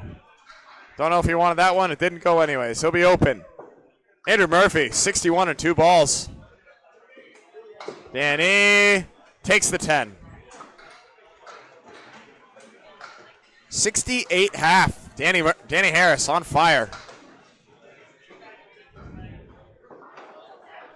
All right, Corrado Pani, C-, and Dave Hodge-Mallahan.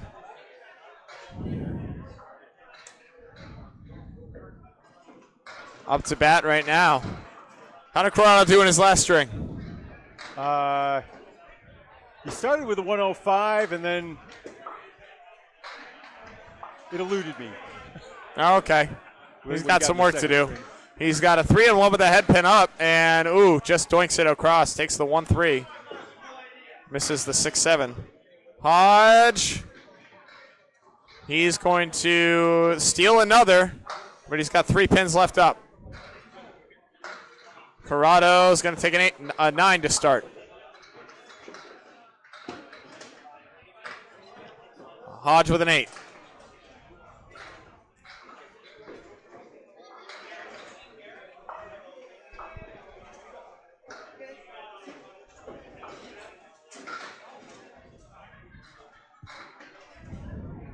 All right. Corrado with a 4-step approach.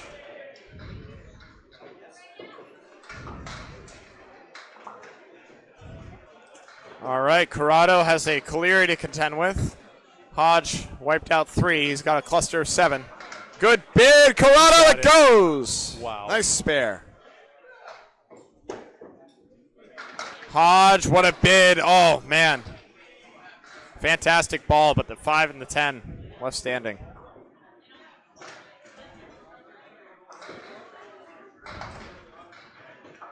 And Hodge with an 8. Pair 8s to start. Corrado Pani, 19 and a ball. Hodge at 16. Get the updated standings as soon as they come in, probably soon. It's about that time. Corrado on the field. It's a good ball. It's going to be 9. 28. 28 through 2. Looking for another. Hodge is going to drop 8, maybe 9. Oh, off the head pin. He's got the 1-2 left standing.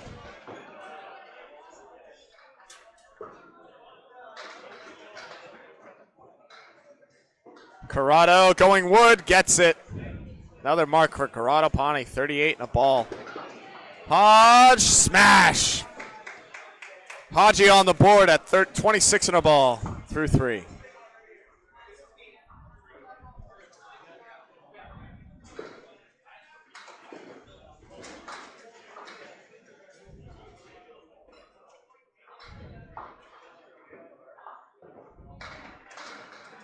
Corrado, good head pin, tough break right here. The 6-7-9. No wood. Hodge on the head pin. He drops 9, maybe 10. It's going to push and not take. Big 9 fill, though. Corrado with his 7 fills at 45 through 3. Hodge back up over par. 9 fill puts him at 35. Corrado trying to make a good ball. Can't quite carry over to the 7. No fault of his own. Hodge, oh my goodness, he found the hole. Corrado for 10, Bink 55. Some great bowling here over on lanes 1 and 2. Hodge for a 9, 44 through 4. Yeah, I think that number may even go, from what we've seen so far, we're seeing more than half the guys in the 120s, so could be that if we it holds see serve, we could be something way well high over the cut. For the, for the cut. That would be fun, wouldn't it? The higher the better. This is the cream of the crop. Some of the best bowlers in the world. The averages should speak for it. Dave Hodge Malahan, a massive ball right there. A tough break right here. Drops 7, 4, 6-10. Big score so far from J.J. Trigny, who started with a 123 and I believe a 122 or a 123 and a 139. Yep. Corrado spare on that Lambda, drives it home. He's at 65 in a ball. Some great halves being thrown on these lanes. All of them led by Jerry Dunn, though, who's going ballistic at an 82 half, and he's going to come up and see if he can do more. Hodge with a 9 gets a 53 half. Solid in its own right, but not compared to all these guys. He's got some work to do. There Updated scores are in. Through 2, it looks like the leaders in the clubhouse. Matt Rich at 284, bowling for Harry's All-Stars. Jerry Dunn off the head pin, drops 4. Chris Ryder, last year's champion at 283. Matt McPhee, 273. Billy Gillis, 266. I'm trying to take a look right now. It all looks Canadians, like all Canadians, right? At the top. Trying to look. Looks like 15 guys are over 120 right now, with a lot of them right there as well. So still a great chance for a 600 cut. Mark Weber, Josh Daly's in here. This guy, Calvin Locke's right there. Jerry Dunn looking for his name. I'm sure I missed it. He's probably up here. Yeah, there he is. Jerry Dunn at 247. Calvin Locke at 265 thus far. So both guys firmly in it. Jerry Dunn looking to stay in it. Love to find the head pin again. Calvin. There's the head pin, and wow, what a brutal leave. That? Devil's Triangle, as you said earlier, right? Yeah. Oh, the Bermuda Triangle? Yep. 91 through 6 for Jerry Dunn after a 9 box. He's got the 1, 2, 10, and smashes the 1 back. Calvin going to try and make that wood dance. He does and can't carry the 10. What an outstanding bid. That's exactly where he wanted to throw it. Oh, what a 10 Jerry Dunn comes and collects. Beautiful, beautiful stuff. Calvin Locke pins out for a 10 of his own. 74 through 7. Calvin Locke looking to get it going. Jerry Dunn 101 through 7. Calvin's found the ball, but he's still trying to get the luck to break his way now.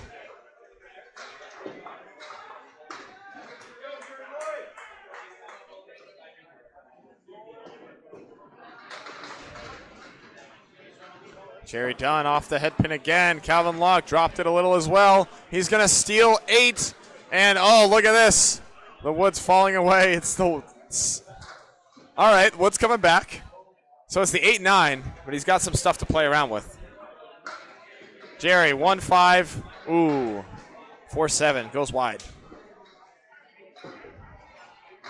He was snapping that ball earlier. He's looking to find that again. Calvin Locke looking to make him dance. He's going to. And won't go. Jerry Dunn, tough 7. And Calvin Locke with a 10.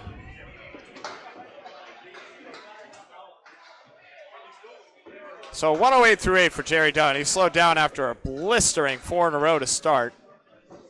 And Calvin with a 10. He's pinning well, but the marks aren't coming. 84.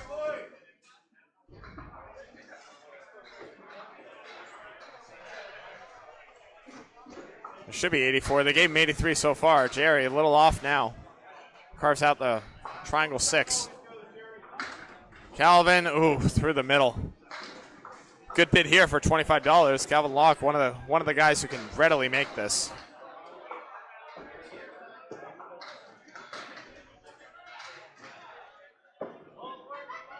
Jerry, good comeback ball, but a little light. It's got a dime in the left. Calvin, just wide.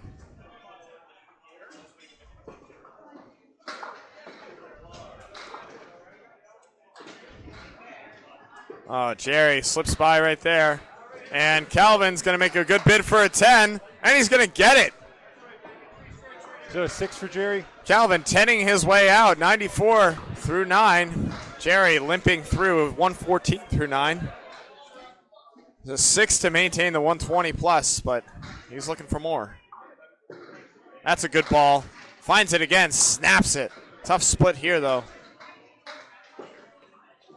3, 6, 7. Calvin drops it a little off the head pin. Carves out 3.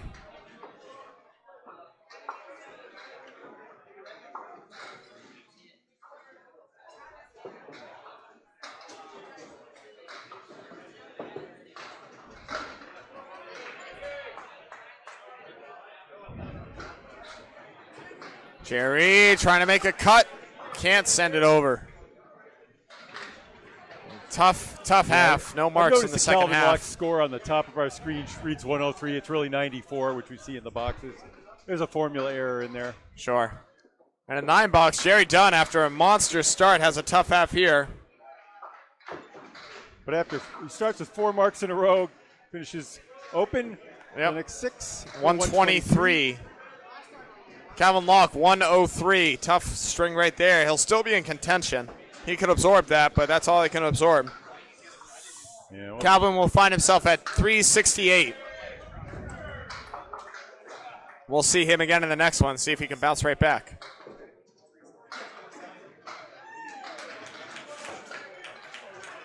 Andrew Murphy drops 8 on the first ball of his strike fill.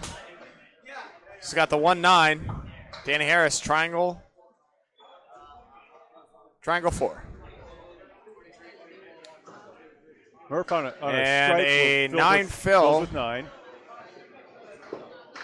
Danny, wow. Did everything but make it as he put a great ball on it and just didn't go. Just killer. Murphy pins out for a 10. Danny, brutal wood on this. He's going right where he needs and it still doesn't go. Man, that sucks. So a 70.5 with the 9 fill for Andrew and an 80 through 6. Danny Harris with the 9 box goes 77 through 6.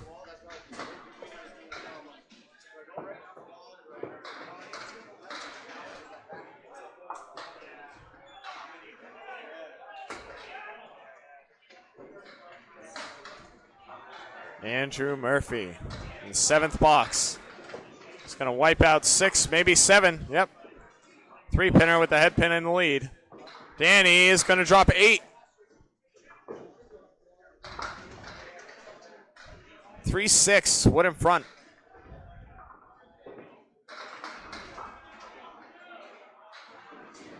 Murphy connects. Another mark. Andrew Murphy. Danny trying to answer. Can't. What do you mean? Thought it was on. It was not. Can't throw it better. And there's a 10. Danny Harris remaining resolute.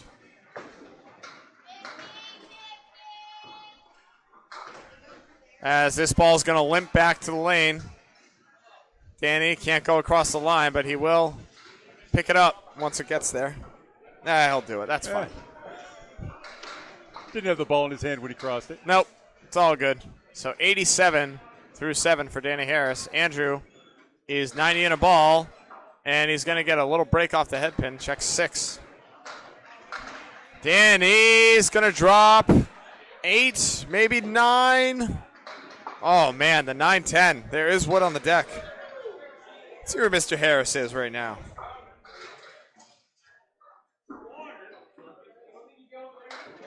That's a spare.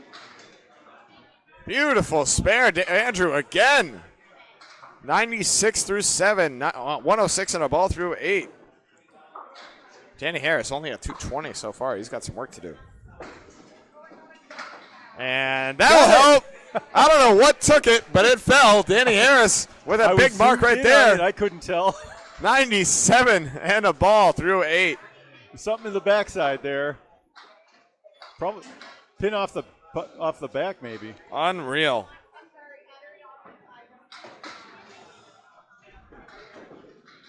Andrew's going to drop 9 on the fill.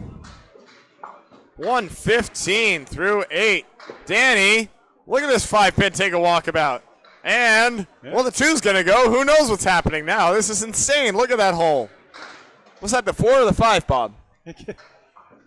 Could be either. The 5, I think. Called the 4.5. Andrew, another. That's his 6th mark. Danny, yes! And his beautiful, beautiful ball right there. That's a lot harder than it looks, folks. 105 through 8, 115 in the ball in the 9th. Andrew at 125 in a ball. See if I can find Andrew up here.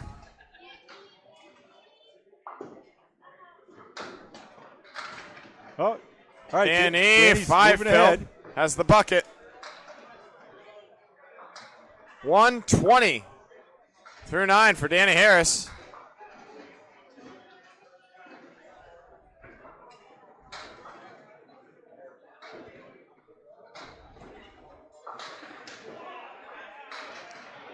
Looking for another, no.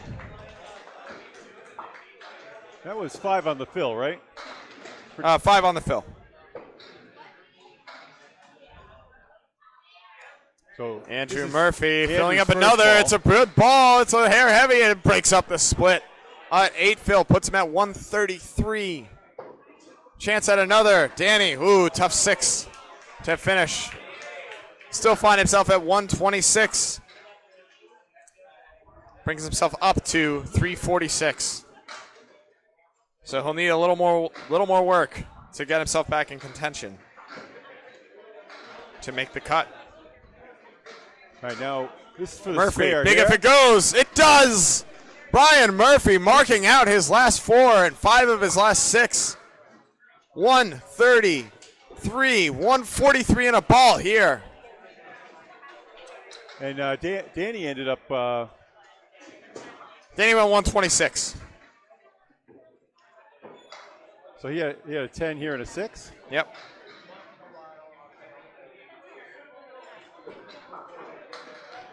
A huge ball again, drops 8 more. How about a 151? Andrew Murphy, goodness gracious. Trying to find him right now. Wherever he is, he's going to be a lot higher after that one.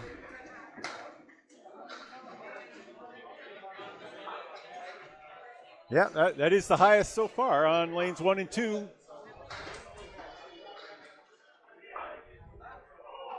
And he was already Where are you? 45 over, I think, after 2, thereabouts. All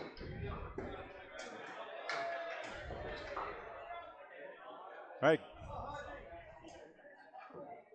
Oh, here's.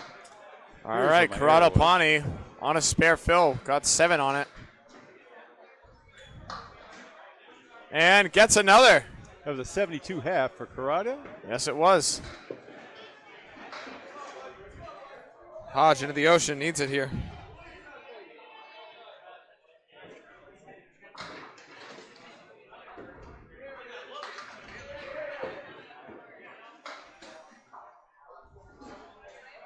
And a $7 for Hodge, gets him to 60 through 6. Corrado needs to do some serious work. Yeah, he was. What was he after 2? He had 105 in the first. I think. Corrado's 214. 214. Okay. 109 there. So he'll need a big one here. Balls like that should help, but it's going to be a split. 3 and 1. Hodge, light on the pocket, Brooklyn side. Tough break here. I think that goes if he taps it. It might. He's got to hit it just right, but the 3-7-9 with wood on it. Hey! Oh, what a mark, Corrado. Beautiful cut shot. Having a round. Oh, Haji, what a bid. Takes out the 2 hard ones, leaves the easy. They're not easy. None of them are easy. Oh, there was Andrew Murphy. He was at 239, so that will put him at 390. Wow. Through 3, so he's way in contention now all of a sudden. 10 for Haji. 10 for Hodge, 70 through 7. Corrado Pani finds himself at 98 in the ball through 7. Yep. If he marks out, he can go and catch Glenn Murphy here. That would do wonders for him in terms of bringing him back into contention. Corrado just off, collects 5 on the fill. 5 of his own, mirrored leaves for Hodge and Corrado. C-, 103 through 7 with that 15 box resolved. Corrado just can't convert either of the posts. Does the signature Corrado move.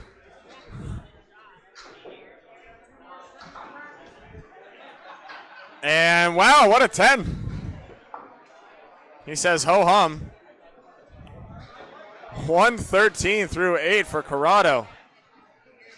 A big mark to get to 140, a couple to get to 150 plus. Hodge at 78 through 8.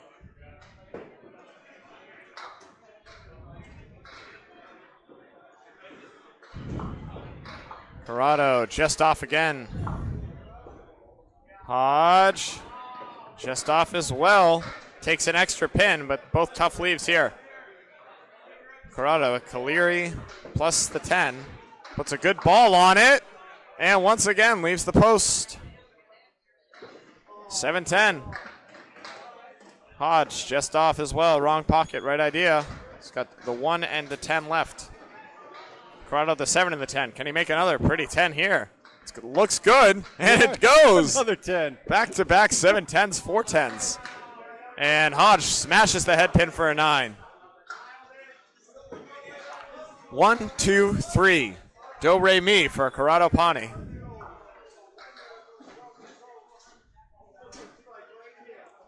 As these bowlers looking to finish out their middle strings in style here. Corrado needing a mark for 140, a double for 150.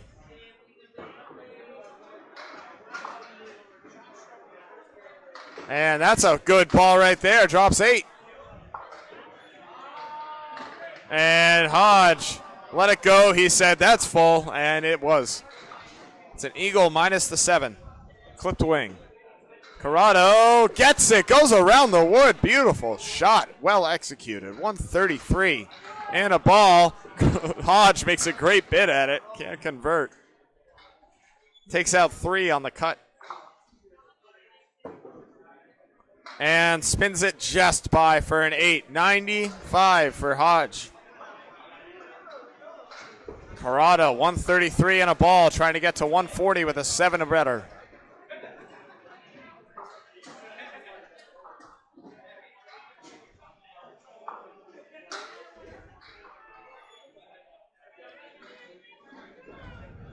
And it's going to be 6. 6 it is, 139. Corrado Pani firing back after a tough start. That'll certainly help. One more of those and he's in business. Brings him up to in the 350 range. Yeah, 52, 53. Yeah, right around. Great bowling there. We're going to take a brief pause as we wait for the string to finish up, and we'll see you for the 4th.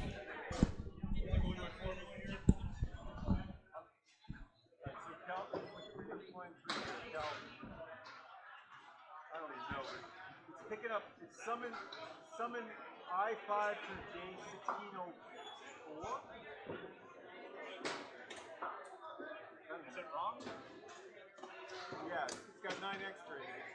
The 103 is right. It's this number up here. Summing up something. Can you do something down here? Yeah, it's like a totaler. I wonder if there's something all the way down here. I don't see it. 1604? What is that number there? J1604. That's just the bottom of the thing.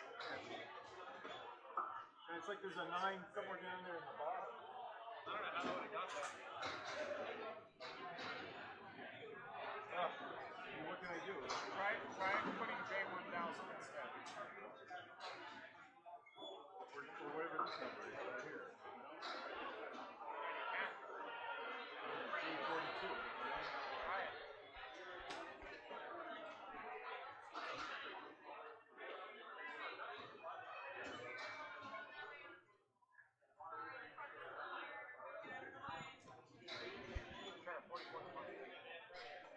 Yeah, okay, something down there. The 9 in the middle of my spread. Oh, it's still 112. Oh, yeah, that's right. It's not working. All right, so then what? Hold on, go back. It's picking up this 10 twice. No, it's not. It's picking up the 9. It could be a freaking invisible number, too. I tried deleting everything. It's not that. Because it's those 2 columns. I tried copying, like I copied this guy over here. Hold on.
Okay, Calvin Locke now stepping up in lane 2 to start string number 4.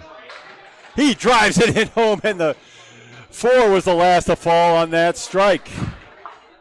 This is Garrett Martin on lane 1. Garrett Martin.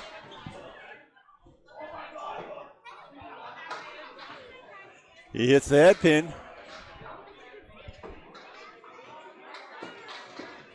Leaving the half Worcester, and how about that? He makes that big diamond.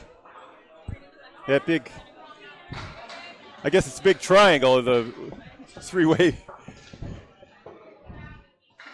That was the 7, 9, 10 with a 3 out front.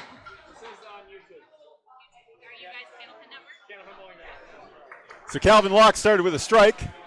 His second ball is 9, leaves the 4 pin. The 4 was the last to fall on the last one. Didn't quite get to it. Martin picks up 5 on the spare. Here's Locke for the spare. He's at 20 after 1, 30 in a ball after 2 now. Martin for the spare. He's got it. How about that?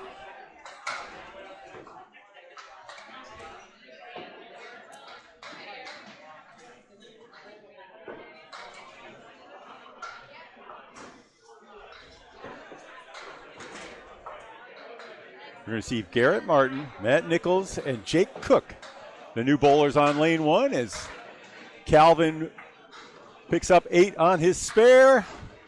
5, as Martin picked up the head pin, left the inverted bundle of 5. It's like an upside down hay bale. Calvin gets the go ahead from Jerry Dunn to his right on lane 3 for the spare and picks out front pin. Martin is right through the middle, leaving the 5 and 8. 10 for Calvin. He's at 48 through 3. And Martin leaves 2 on the plate. That'll be an 8 for 32. I'm sorry.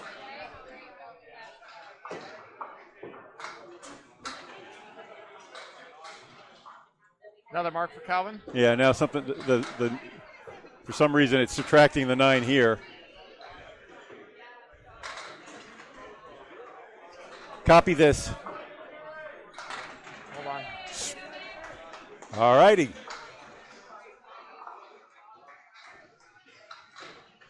Plunges one home there.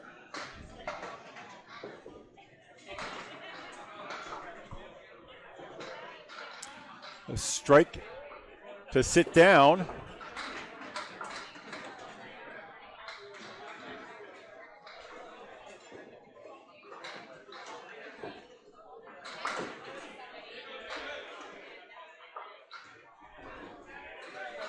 Catch me up, Bob.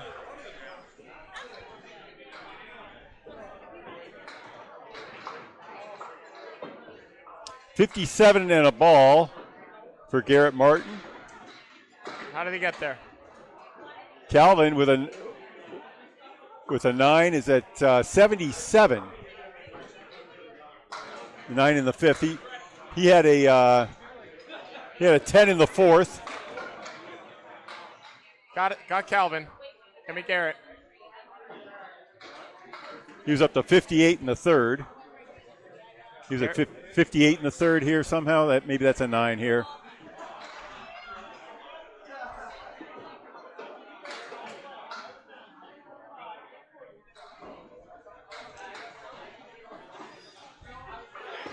Nichols splits.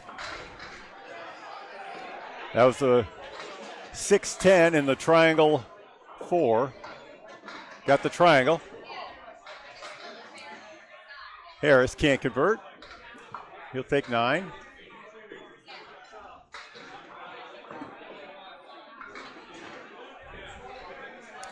That'll be a 9 for Collins at Danny and a 77. I'm 10 taking it. for Matt Nichols. 9 for Danny. 10 for, got it.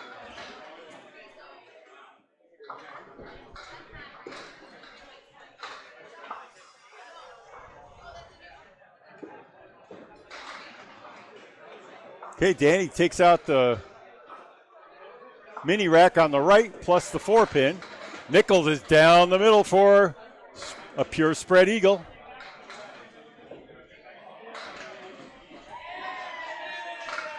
$25 on the line for this one. Not this time. Let's go about 1% of the time for Pro Bowlers, about 1.4%. Corey Packard. I lost it. I pressed something wrong. Okay. Where is it?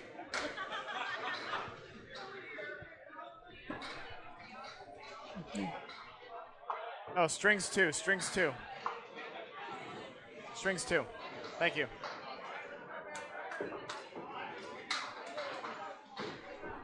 Should be.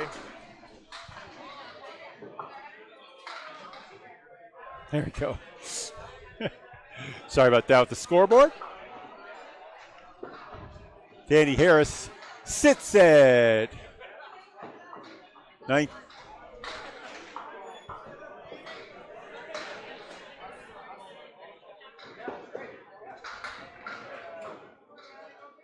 A 10 and a 6 so far for Matt, and a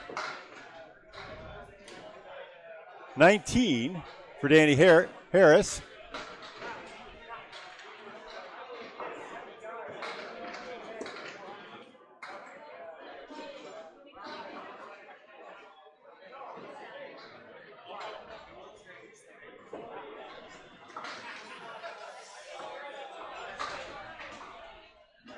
Danny now at 29 and a ball.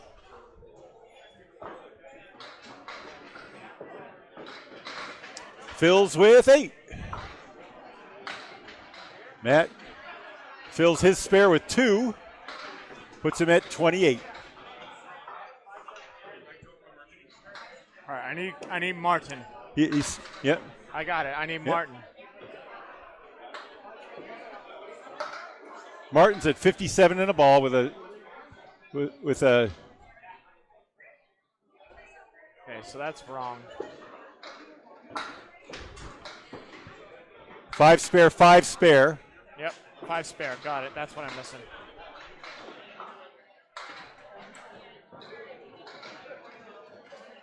Eight and a strike. 8 and a strike on the 5th for Martin. Apologies for Duncan's trying his hand at the scoreboard. We've got a new system up in place for the Worlds this year, Candlepin Bowling Network. Always trying to get better, always getting a little bit confused. We're bowlers with some skills.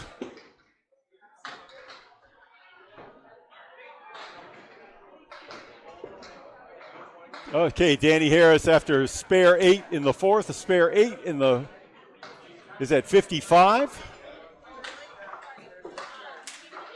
Spare 8 for 55 here.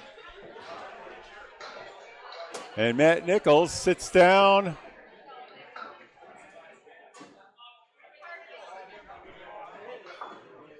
At 44 after his 10. He had 1 spare with a 2 fill. And he left 8 pins standing.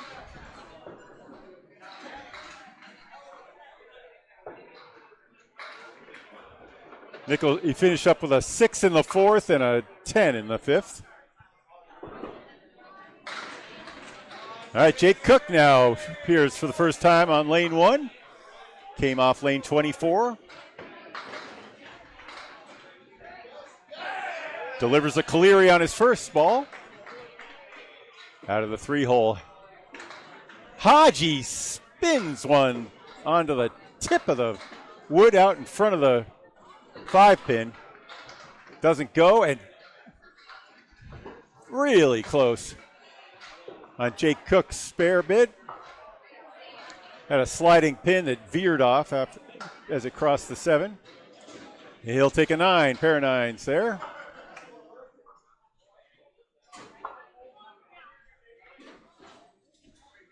Hodge just threw a 95. Throws a spinning ball.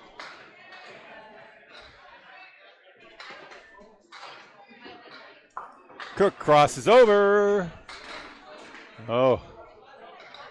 5-pin falls, and the wood stops in a, I don't know if you call that a good place or not. Looks like it's blocking the 7 on the left. Yeah, we'll see if we can take it here. It's going to be hard to carry the 7 if he goes with that. Cook's going left, top. Popped it in the eye. Yeah, not much to be done there. 10-pin on the right. A 9 for Haji. Leaving the head pin. And a 10 for Cook. He's at 19. Garrett's broken. I don't know how. But everything else is working. Okay. You tried copying that.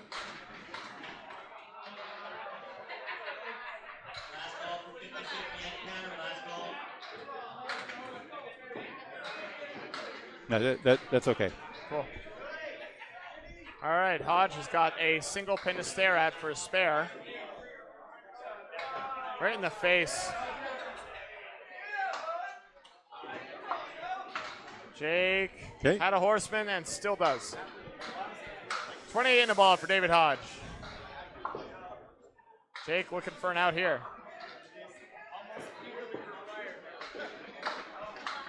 And all right, that's good out there. Right there out of that. 7 stands. 28 through 3. Cook still looking for his first mark at 28 after 3.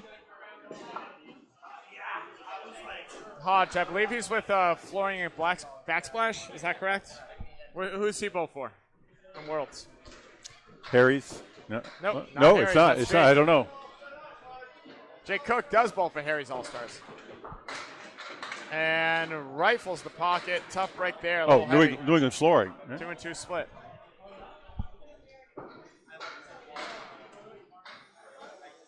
Hodge, 5 up, 5 down, 5 fill. And, oh my goodness. Get closer to a mark, man. Jesus.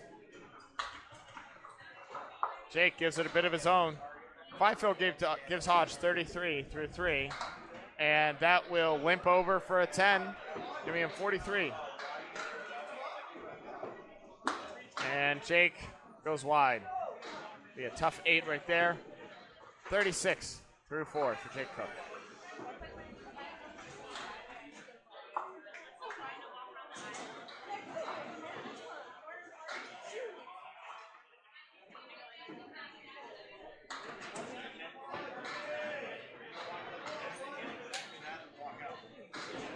Hodge on the head pin, drops 8. Jake answers with 7.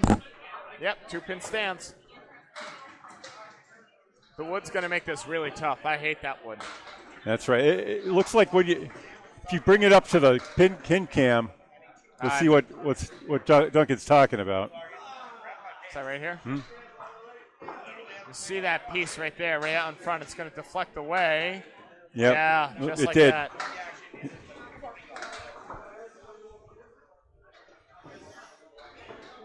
Hodge settles with 10. 53.5 for Dave Hodge Malahan. Jake pins out for a 10 of his own. 46 at open. half. All right, our hot bowlers, number 1, Calvin Locke.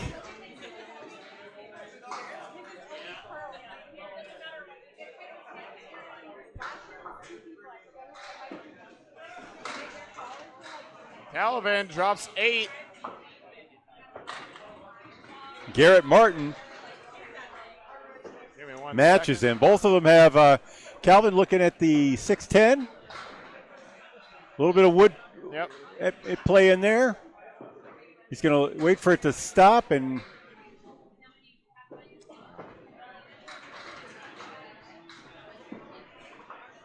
he got it. And gets it. Calvin The Locke, ball beautiful jumped on spare. right into the pins. Garrett is a little left of his object. Can't convert. Still a 9 fill on the hammer.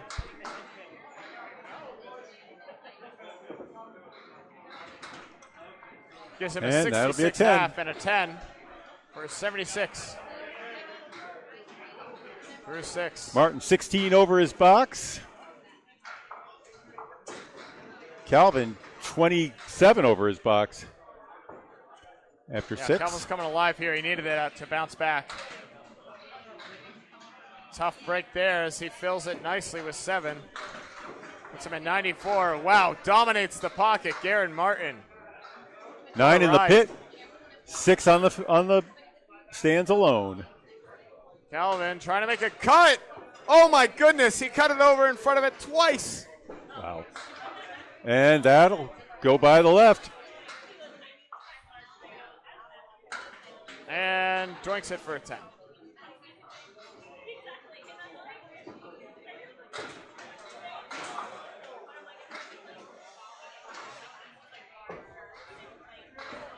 Garrett with the 10 of his own.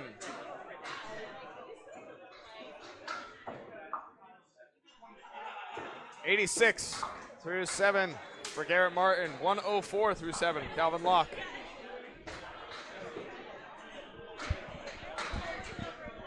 And Locke off the object. He's going to have a Caleri, maybe falling extra. No. Garrett Martin washes out 6. He's got the true horseman. Calvin somehow Pounded gets the the head pin head between pin into it. the curtain there. Couldn't have hit it any further than that. Brutal. Garrett is going to grab 3. Martin is to the right of his head pin. And Locke's going to have to settle for a tough 8 right there. Not what he wanted. But a 112 through 8 is what the doctor ordered. 9 for Martin. 95. Are those updated? Ask and you shall receive. All right. Updated stats coming in as soon as Bob digests. Calvin off the object again. He's going to grab 7 though. Garrett obliterates the pocket and he is not rewarded. He has a 9 pin with just one of the worst pieces of wood you can imagine out in front of it. Any 400s, Bob, in that middle shift? This got both. That's why you go lower. Okay, yeah. That's All where right. it starts. Yeah, that wood didn't do him any favors as Locke lets that one fall off. I don't know what happened there. That's a 9 right there for a 121. And Garrett clears it out. That is not a Paul Grant special. He did not miss it. He hit it where he needed, and it just didn't go. Roadblock and a half. Garrett Martin at 105 through 9. Looks like Matt Rich is leading the pack at 420 through 3. Matt McPhee at 417. Mike Brown at 412. Andy Babineau, Chris Hollett, both at 409. Ryder at 408 and JJ Charigny at 401. A lot of 400s. There were only 3 in the morning shift. There are 7 in the shift, 7 or 8. 2 and 2 Matt split. Rich representing Harry's Millis. All-Stars. Yep. Not people discount scores. They discount the guys with 115 averages coming out of Millis. Of course they do. Matt Rich Don't catching fire though. you He's learn how to he score. throws a You really could great score ball. in any house. One of my good friends. I'm not gonna lie. Oh, Calvin with an 8. 129 for Calvin Locke. That'll hold serve. Keep him in it. 129. He's creeping his way up. He came in. He was in the 360 range, right? Yeah, to 365 after 3. So he's averaging about 122. Yep, so he beat it by a little bit, but he needed more. He's on his way on his way to 600. Yep. That we were theorizing that might be the cut. Now we're thinking it might be a little more. I mean, I see everybody all the way down to Tim Soucy with a 360 or higher. Yep. He's looks like 29 bowlers in this shift are over 360. That's insane. And Danny gets a spare on the mini split to start. Matt Nichols can't cover. I know Danny had a tough start, but he's trying to play himself back in. I don't know where Matt is. And Matt cuts the 5 into the 7, leaves the 9, or leaves the 8 for a 9. Danny drops 9, make it 10 maybe, tickles it, won't fall. 19 bucks puts Danny at 82 through 6. There's some very interesting scores. Matt Nichols drives the pocket, gets a really tough split here. Danny gets it, goes around the heavy roadblock and picks it up for another mark. We have 7 bowlers over 400 after 3. And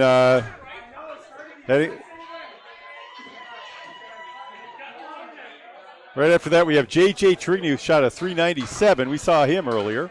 Jimbo Ayat, 390. Okay. Oh, Matt Nichols picks up a pretty 10. 63 through 7. Andrew Martin and Garrett. Danny Harris trying to lock Andrew in Murphy here. and Garrett Martin at 386 and 382. And Matt Nichols came in here at 382. 382. Yeah. So Matt's having a tough one right here, but he's had a good day overall. Danny Harris, that's 7, Phil, puts him at 99 through 7. He's got a tough split here with decent wood, though. Matt, tough. Hops it down. Not what he needed. Danny, whoa! Danny Harris with an outstanding shot, sends it off the wall and back. What a collection. 3 in a row for Danny Harris and counting. Matt Nichols powers down a bunch, but leaves the back row. No fault of his own. That's a great ball. Just got to throw it first. Give himself a chance. And Matt's going to pin out for a nice 9 there. 72, though. He's got some serious work to do if he wants to keep himself in it.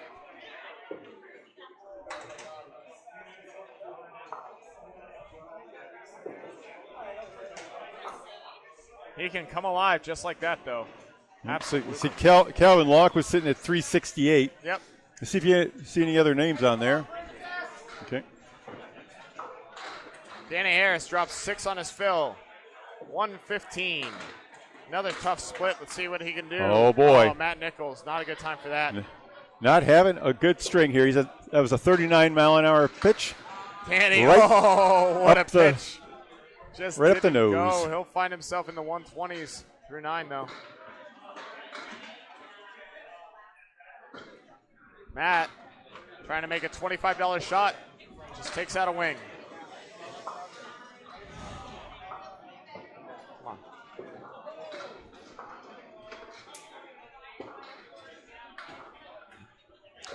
$8 for Yep. Mr. Harris and an $8 for Mr. Nichols.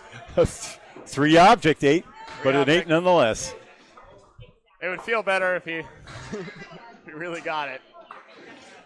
Those If you- objects just did a If you little weren't bit slipping more. right out of the top It would be nice 32 to in have the a process, little- right? Yeah. Well, he's still got another string. He's got one more, but he's got to come back firing in a big way. Yeah, it'd be a great time to put 18 or better up there. Not a good chance of that. 1-3 in front of the middle. 5. Danny, Yeah. thunderous 9 drop. This 6 spin is as good as gone, Bob. Mark it down. I'm already Other bowlers- copying it over. Yeah. Danny's on one right now. This is what I call Danny Harris doing Danny Harris things. Locked in.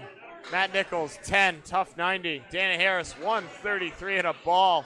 Looking for a $140. All of a sudden, he might find himself back in it. Just like that.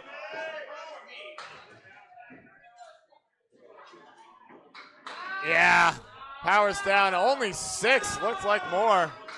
139. Danny Harris.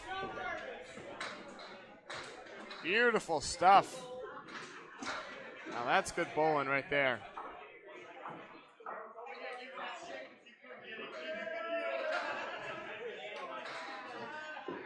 No, Danny was on page 2. He had a tough start. There he is. Yeah, Danny was at 346 after 3, so that puts him up to 85, right? Yep. He'll pass Matt Nichols, Yep. who was at 82, coming 82 over. Yeah, he's gonna. He just dropped 10. Matt Nichols will probably need over a 120 at this rate because it looks like the cut's going to be higher and higher the way these guys are throwing the ball. All right, Haji with a Caleri. Jake Cook. Big 8 drop right there for Jake, looking to get his first mark of the string. Yeah, Jake is at 365 coming in, so he's another one who's on the bubble. Absolutely. Dave Hodge leaves what I believe to be the head pin, but might not be. Jake, there's a That's mark. it. His first Get mark. himself going right there. He only left 4 pins standing. Yep, pinning keeps you in it, and now the marks will come. Jake Cook looking to load up here.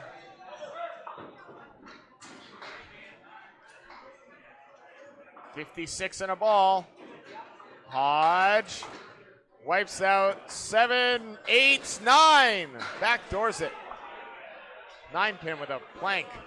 Jake loading up. What a pocket rip. Beautiful stuff for an 8 fill. 64. Hodge connects.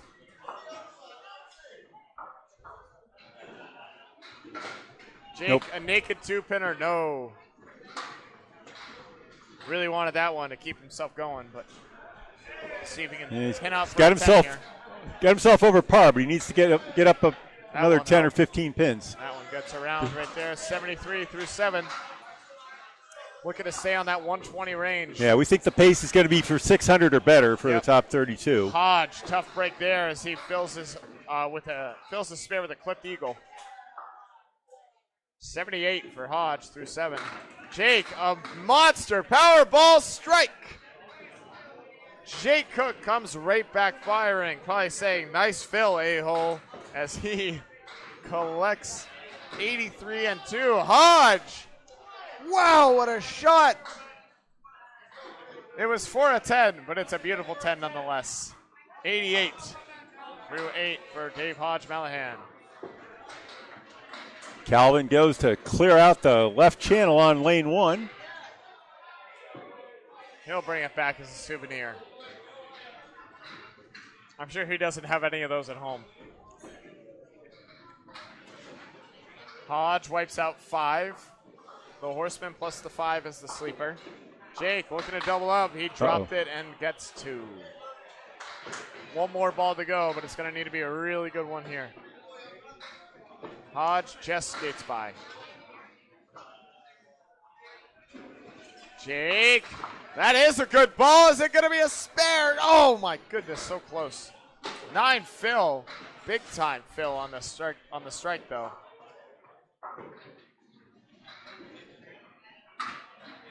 And a big 10 for Jake.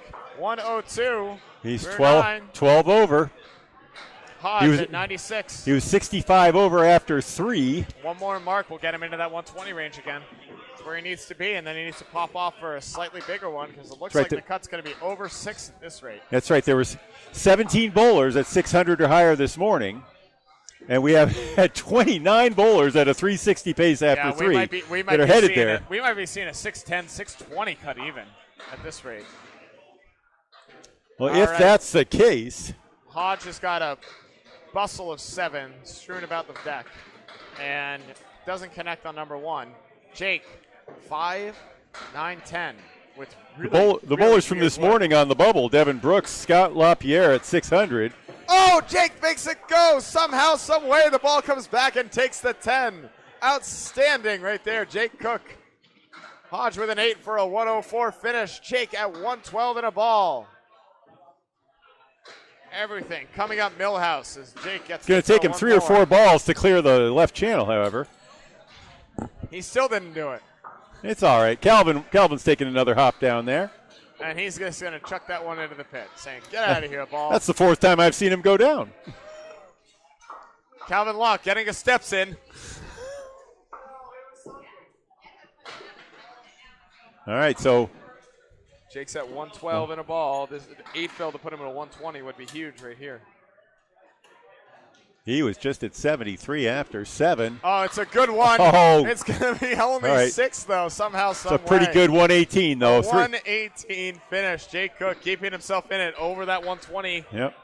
He might need a little more, but he's got himself right where he wants him. He picked up 15 fill pins and a 10 in the last 3. From a 46 half to a 118 is a great turn of events right there. 72 half, I believe. If my math Nice. is mathing.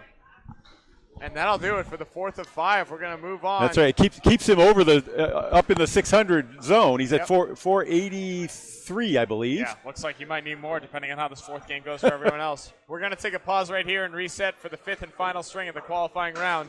Duncan MacDougall and Bob Lee will be right back. Okay.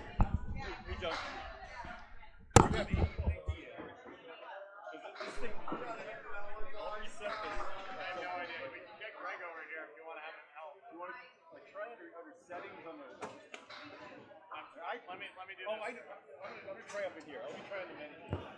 See if I can do it. Let me just reset first. This will only take a minute.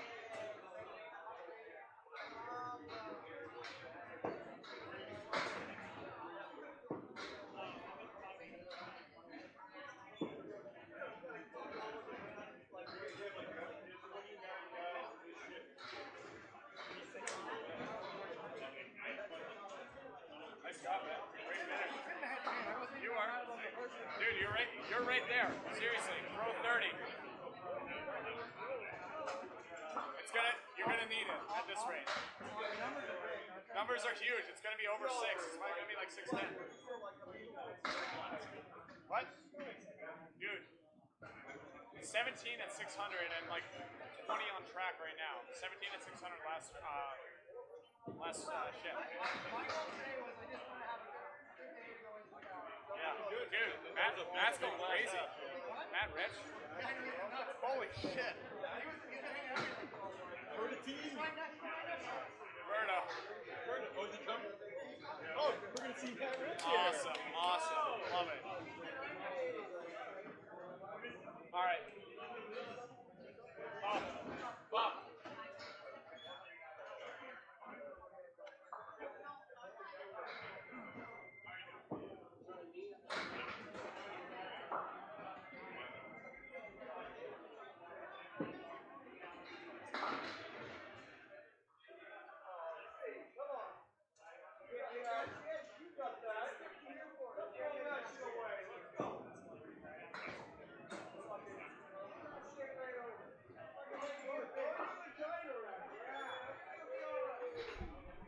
Right. Put it on. Duncan, speak. All right, No, I can hear you. It's just a little delayed. I but- hear me on a delay. I can't do that. I hear me. I can't hear me.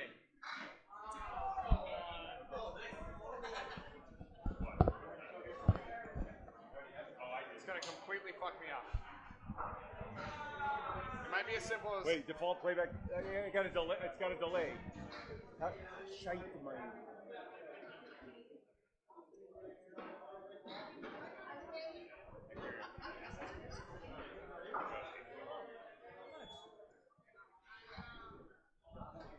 That's where it is, though. But I just have to. I have to get that delay in there. Want me to grab Greg real quick? This is a Minicam thing now.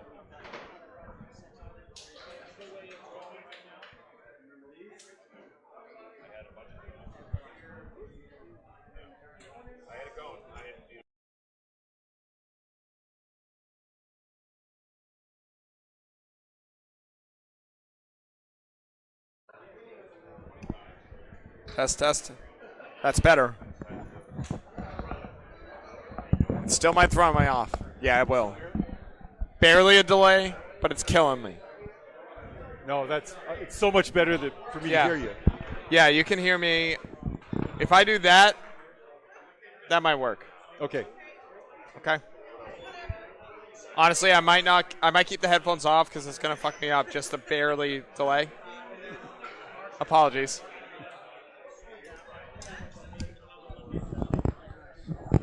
Can you hear me? Yeah. Okay. I'm just gonna do this and it's gonna work. Okay. Because if I hear myself on a delay, it's gonna make it so it won't work well. All right. All right, let me figure out who's over there for you real quick. All right. Yep.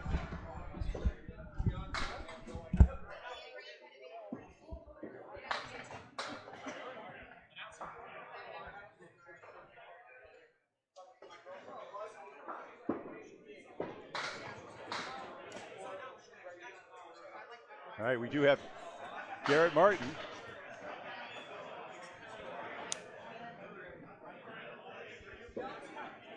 On our right.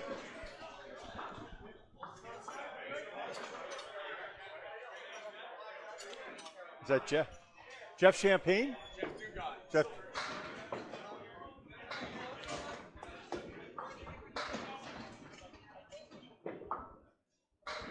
Mike Curry.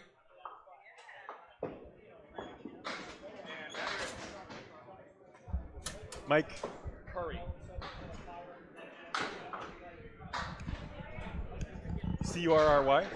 One would think. All right, we are back for the fifth and final string of the qualifying rounds. This is the second qualifier, so this is it. This sucks. Garrett Martin. You know you had 8 hours of a drive to come up here.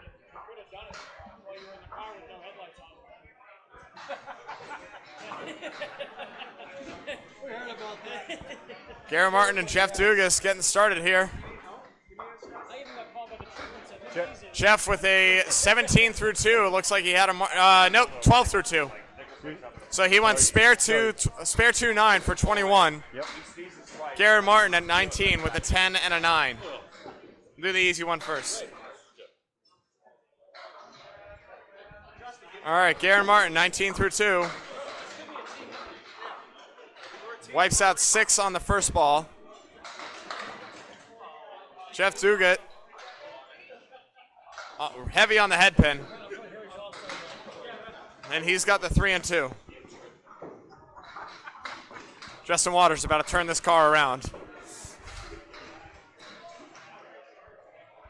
And Jake looking like if that wood's good or not. It is good.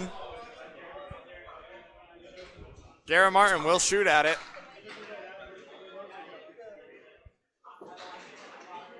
And go wide.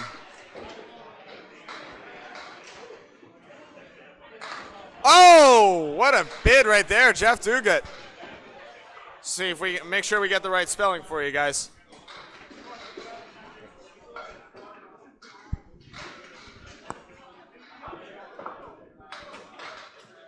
Dugas with an S. Yeah, you got it. Okay.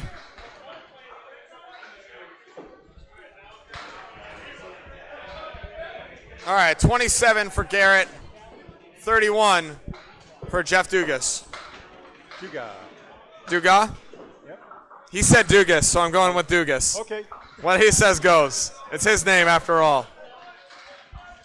Too Frenchified with the Dugas. Yeah. We're not in Quebecois. Dugas wipes out 7 off the head pin. Garrett wipes out 7 on the head pin. He's got a triangle too.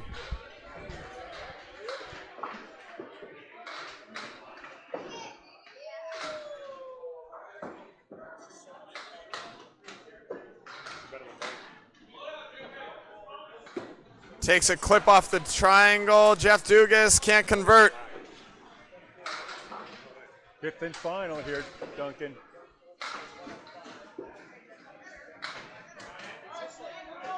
$10 for Garrett. And a 9 for Jeff Dugas. 40 even through 4 for Jeff. And a 37 for Garrett. No marks.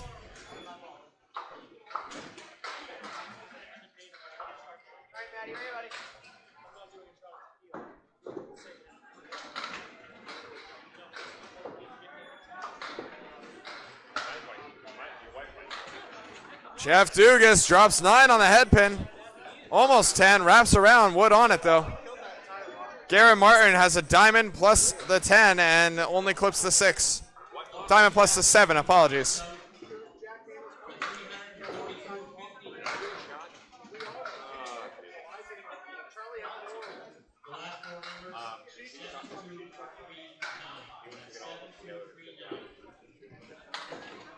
And what a 10 right there. Dugas converted his spare. He'll be at 50 and a ball. Garrett Martin with an outstanding 10 goes to 47 at the half.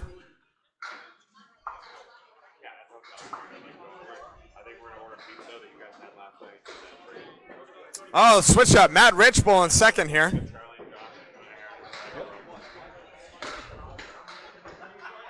Our sincere apologies.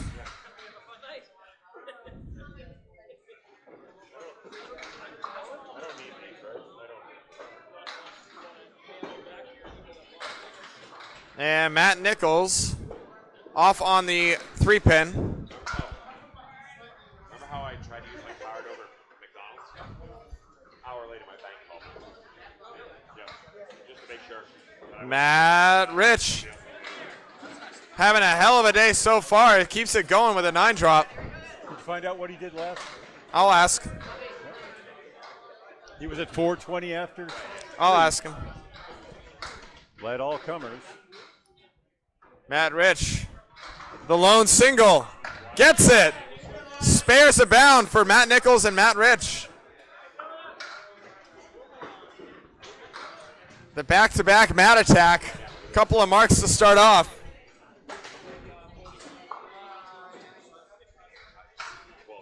Yeah, that's what Matt Nichols needed, to have Rich next to him. Yeah, Matt needs a big one here, but he can still get in. Matt Rich, meanwhile, in fuego. Yeah, he was in the 380s. He was 80 over when he Yep. was next to Rich. And that's a monster. Matt Nichols goes hammer time. Big time right there. Let's go. 20 through 1. 30 and 2 balls. Matt Rich, another head pin. Oh, an eagle. Tough break there. 14 through 1. Hit his object, just a little too full.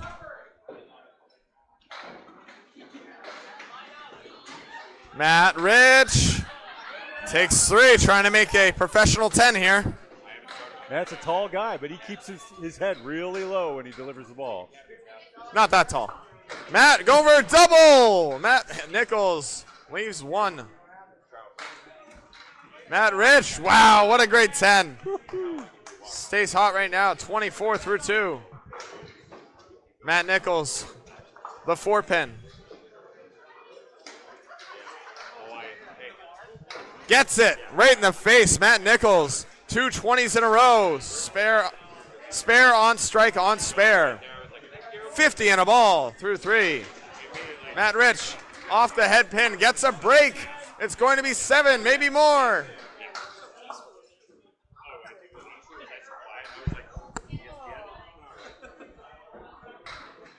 Matt Rich, the 1.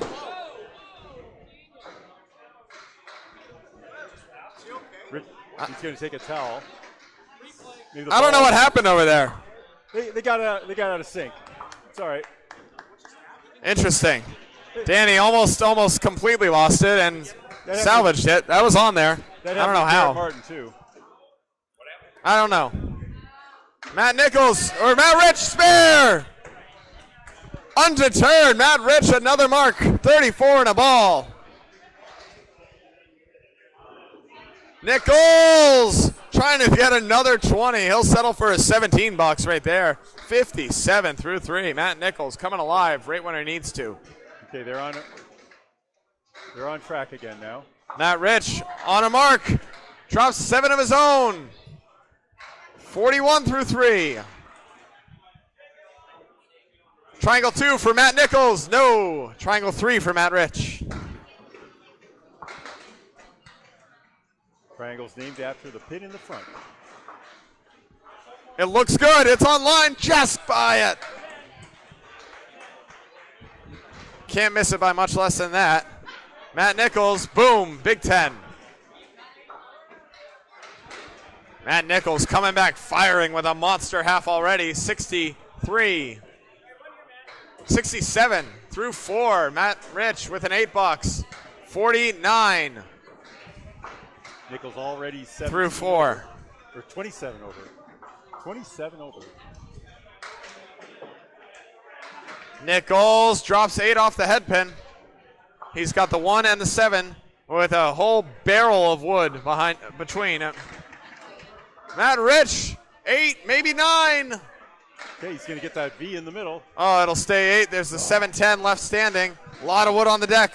The pieces in the middle are kind of. You think in the middle? I think so. Take a look. Yeah. Matt Nichols, a cord of wood, gets it. Smashes it for another mark. 4 out of 5 in the house, 77 and a ball. Matt Rich trying to make a crazy shot. Oh, doesn't carry over.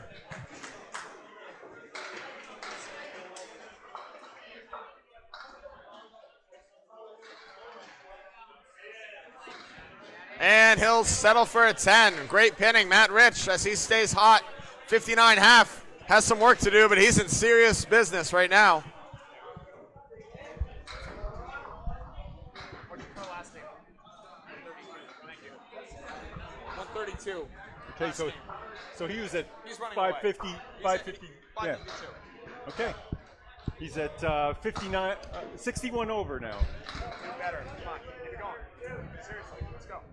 He's 161 over now. Yeah. Just heard Matt Rich was at 552 through 4, which is pretty good, I think. I don't know. He's on track to pass Josh Daly's from last year. Daly's on the list here, struggling to keep pace with these 600 numbers. Chris Curry up to bat, not Mike Curry. Chris Curry, that's on me. Okay.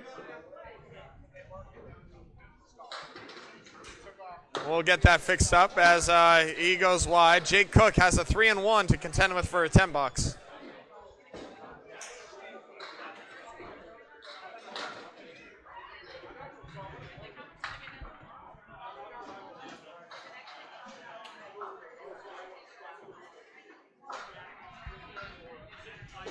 Go. Get you the pin cam out of the way. Give you Chris Curry and Jake Cook. $8 to start for Jake Cook and a 9 for Chris Curry. Jake's off the head pin, but he's going to steal. It's going to stay 6 as the 10 pin almost goes into the gutter. Chris Curry, not the ball he's looking for. $1 for Candlepins for Cancer, if he so chooses. Jake Cook, oh, just wide. Chris Curry on the 2 pin, wipes out everything but the 1 and the 3. Jake Cook lasers it in, only gets 2 somehow. Settle for another 8, 16 through 2 for Jake Cook. He's got to do some work here, come on. 18 for Chris Curry, back-to-back 9s. Chris Curry wearing a socially awkward shirt. So are many of us.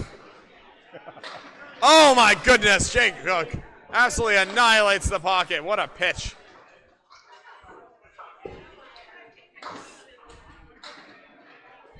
Should just throw that every time. It's an easy game. 26 and 2 balls for Jake Cook. Chris Curry, no, dinks it. Chops out the 6.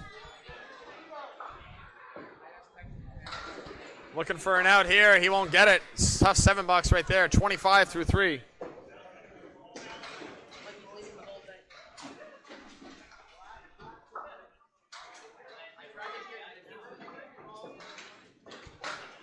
Jake Cook on a strike, looking for 2. It's going to be 9. It'll stay 9. Chris Curry, 9 of his own. Jake, a lot of wood in front of this. He's going to go right at it and drive it home. Big spare on strike as he gets cooking. Curry answers with 1 of his own as well. Marks abound. No, we had Chris King. Okay. Not Chris King. I know it's not.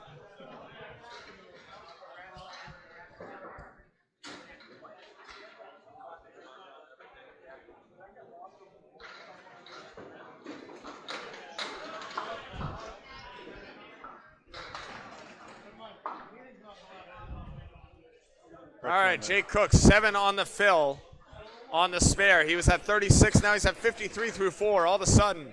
Just when he needed. How about another? Bang! Jake Cook drives it home, 3 in a row after 2 8-boxes. Full house, 8 marks full of 8s. As he sits down all of a sudden at 63 and a ball. Jake Cook fighting for the cut, giving himself a great ride at it. Curry with an 8. Sits at 51. They're giving him 51 in the 9. I thought I saw another pinup, but who knows?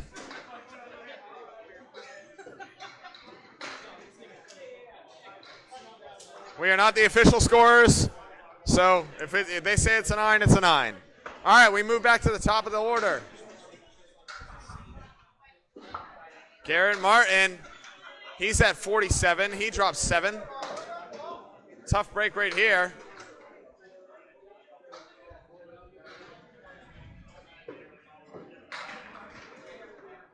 Jeff Dugas, 6 on the fill. 56. Wow. Garrett hit that pretty good, only to get 1. And Jeff does the same. Plucks out the head pin. Garrett collects 9. 56 through 6. And Dugas is going to get, almost backdoors it. He'll settle for an 8. 56 at the half, 64 through 6 for Jeff Dugas.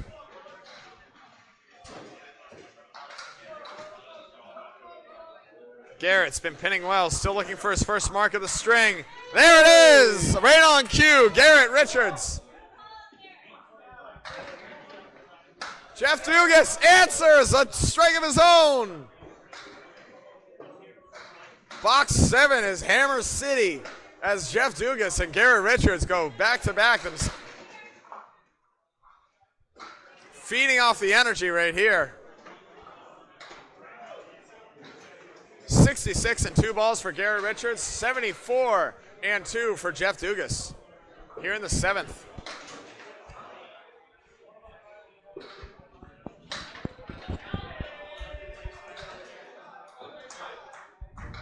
Garrett trying to load up. He's going to go cross court. Drops 6, leaves a check mark. The 2-pin out in front. Jeff Dugas off the head pin. He's going to steal 9. Wow. It's going to roll back. It's not going to collect, though.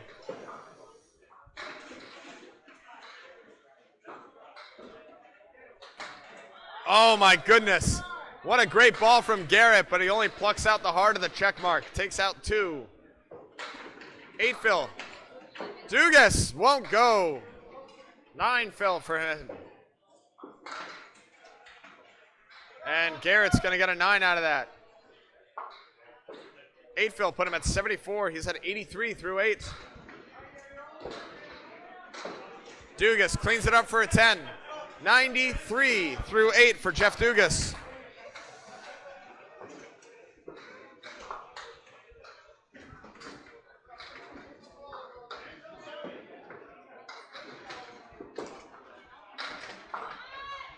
Big 8-drop, thunderous 8-drop for Garrett.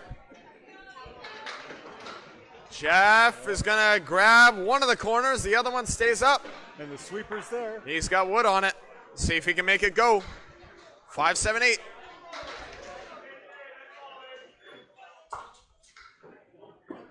Garrett Martin has 2 pins and gets them both. Big mark for Garrett Martin. And Jeff, oh my goodness, how does that not go? Threw everything he had at that one and it just wasn't enough. Candlepin is a mean game, man. 93 and a ball for Garrett Martin. And 103 through 9. We have the updated standings. All the way up here. In the middle of the pack of everyone that finished 5, Matt Rich at 552. Absolutely ridiculous stuff. And finished the first half at. It's going to be hard. It's going to be hard to sort through now with some of the top guys here.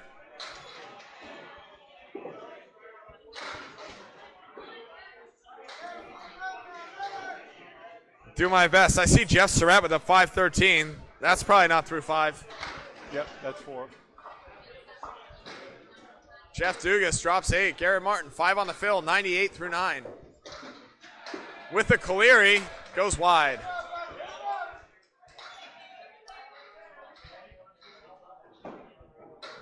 Jeff Dugas, tough wood here. Oh, gets it, goes around. What a shot, Jeff Dugas. Beautiful stuff. Garrett Martin collects for a 10, a 108 finish for Garrett. Right, Dugas with an 11th rack here. How did he stand? What? How did Dugas stand? I'm looking.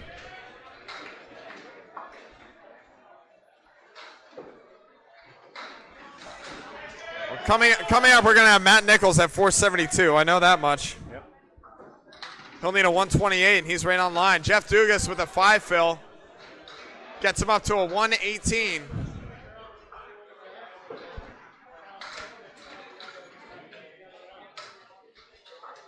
Well, if you don't see him above 480, I think he's in trouble.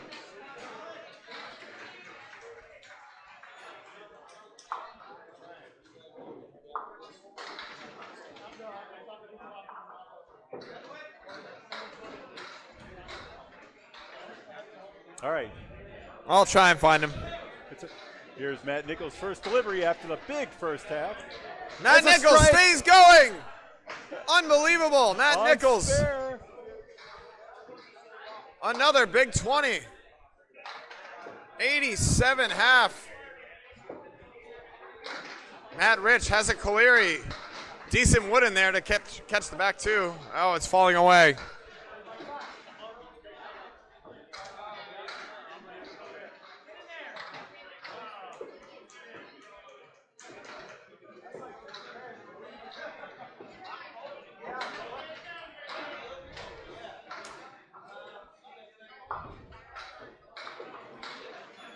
Third ball from Rich.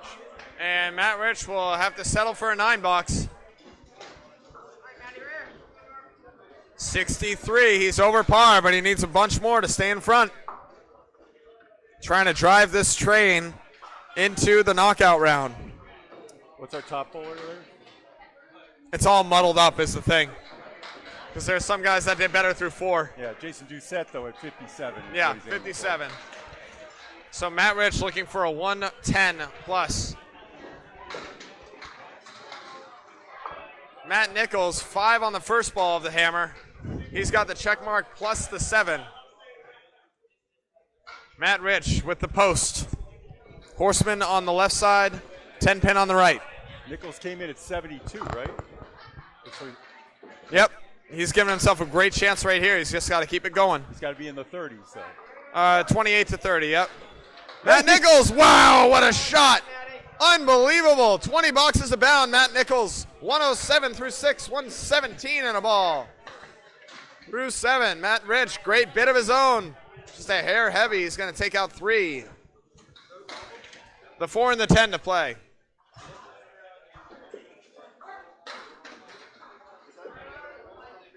And he will, wow, almost spin it over and it catches something. I don't know what it hopped on. That was wild. Here we are with a 9-box nonetheless. So Matty's 37 over and counting. Yep. Matt Rich with a 9 puts him at 77. 77 through 7. Matt Nichols, only a 3 fill that time. 120 through 7. 50 over. Okay. Matt Rich, that one got away. Let's see if he can come back here with a nice spare ball. Matt Nichols trying to do the same. Oh, just a hair heavy. Okay, he's got to get those 3. Doesn't want to give up 5. Matt Rich, there's the pitch. Drops everything but the triangle and 6. Nichols trying to get at least 8 out of it, and he'll have to settle for 7. 2 good balls, no fault of his own. Still a 127 through 8. Blistering stuff.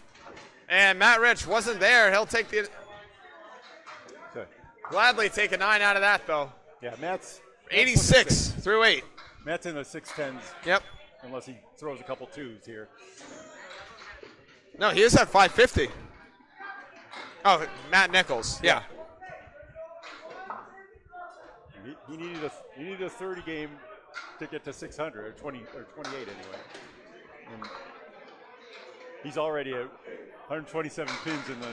Matt Nichols, big 9 drop. Oh boy. Somehow, some way, the 7 pin didn't go. The Buffalo Beast. Matt Rich, light hit, 5 down, 5 to go. Still on his object. Nichols, bang! Another huge mark. Matt Nichols, 137 in a ball. Climbing up and up into the standings. That's his 7th mark. Matt Rich, wow, did everything but make the back one. Great ball on that. Looking for a 10 here. Got it. And he'll collect. Matt Rich stays pinning, stays winning, 96 through 9. Are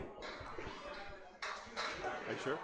Now at 5:52, I believe he'll need a 10 here. Matt Nichols on the spare, drops 5, 142 through 9. He'll need to make a great 3-2 split to give himself a chance into the 60s. Matt Rich almost breaks up the split, sets himself up with nice wood though. The 3-4. Nichols, no. Trying to get 2 for a big 50 game. Matt Rich going for it, gets it! Matt Rich, huge mark at the end, 106 in a ball.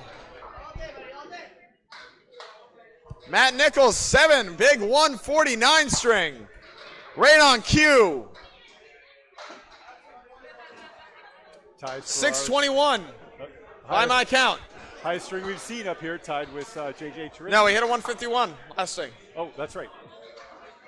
Well, I was dozing over here.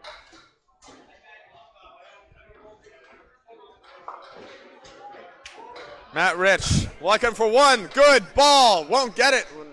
3 fill, 109. Still an outstanding day. 661 by my count. I think that puts him ahead of Doucette, right? Yeah, 552 and a 109. 661. Matt Rich ahead of Jason Doucette and driving this train potentially. Unbelievable stuff. Pretty good, he says. Okay, I guess. So humble.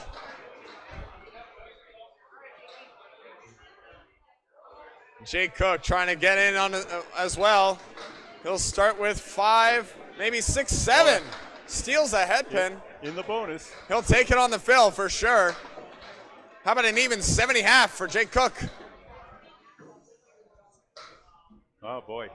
Let's see what this wood looks like. Chris Curry was markless in the 5th, so he's at 51.5. Jake trying to send it, only carries 1 somehow. Wow, what a shot. Chris Curry gets a mark, 61. And a ball through 6. Jake looking to clean up. Somehow, some way, hits the wood right where he wants and nothing goes. What a silly game sometimes. 78 through 6 for Jake Cook. Looking for 2 or 3 more big ones and 4 boxes to go.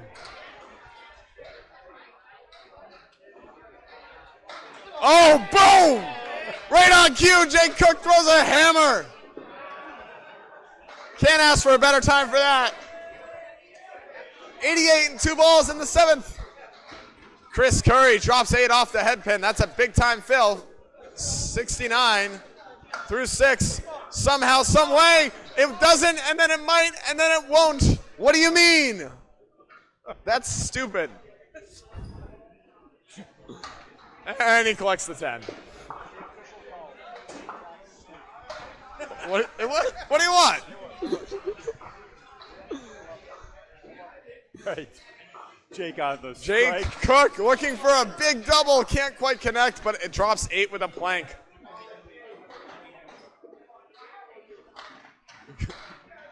Curry leaves a diamond. The diamond 2. Jake looking for a 20 bucks. No, won't go. I don't think he wanted that side of the wood. He'll still take a 19 bucks. That's big time. 97 through 7. Puts himself in a great spot. And pluck and pluck. Jake gets 10. Chris gets 9. 107 through 8. Jake looking for one more big one to get into the 30s and give himself a good shot here. Chris Curry with a 9. Puts him at 88 through 8. A lot of eyes on Jake Cook here as he quarter Worcesters. Not a good time for that. That's very silly. And Curry rips 5.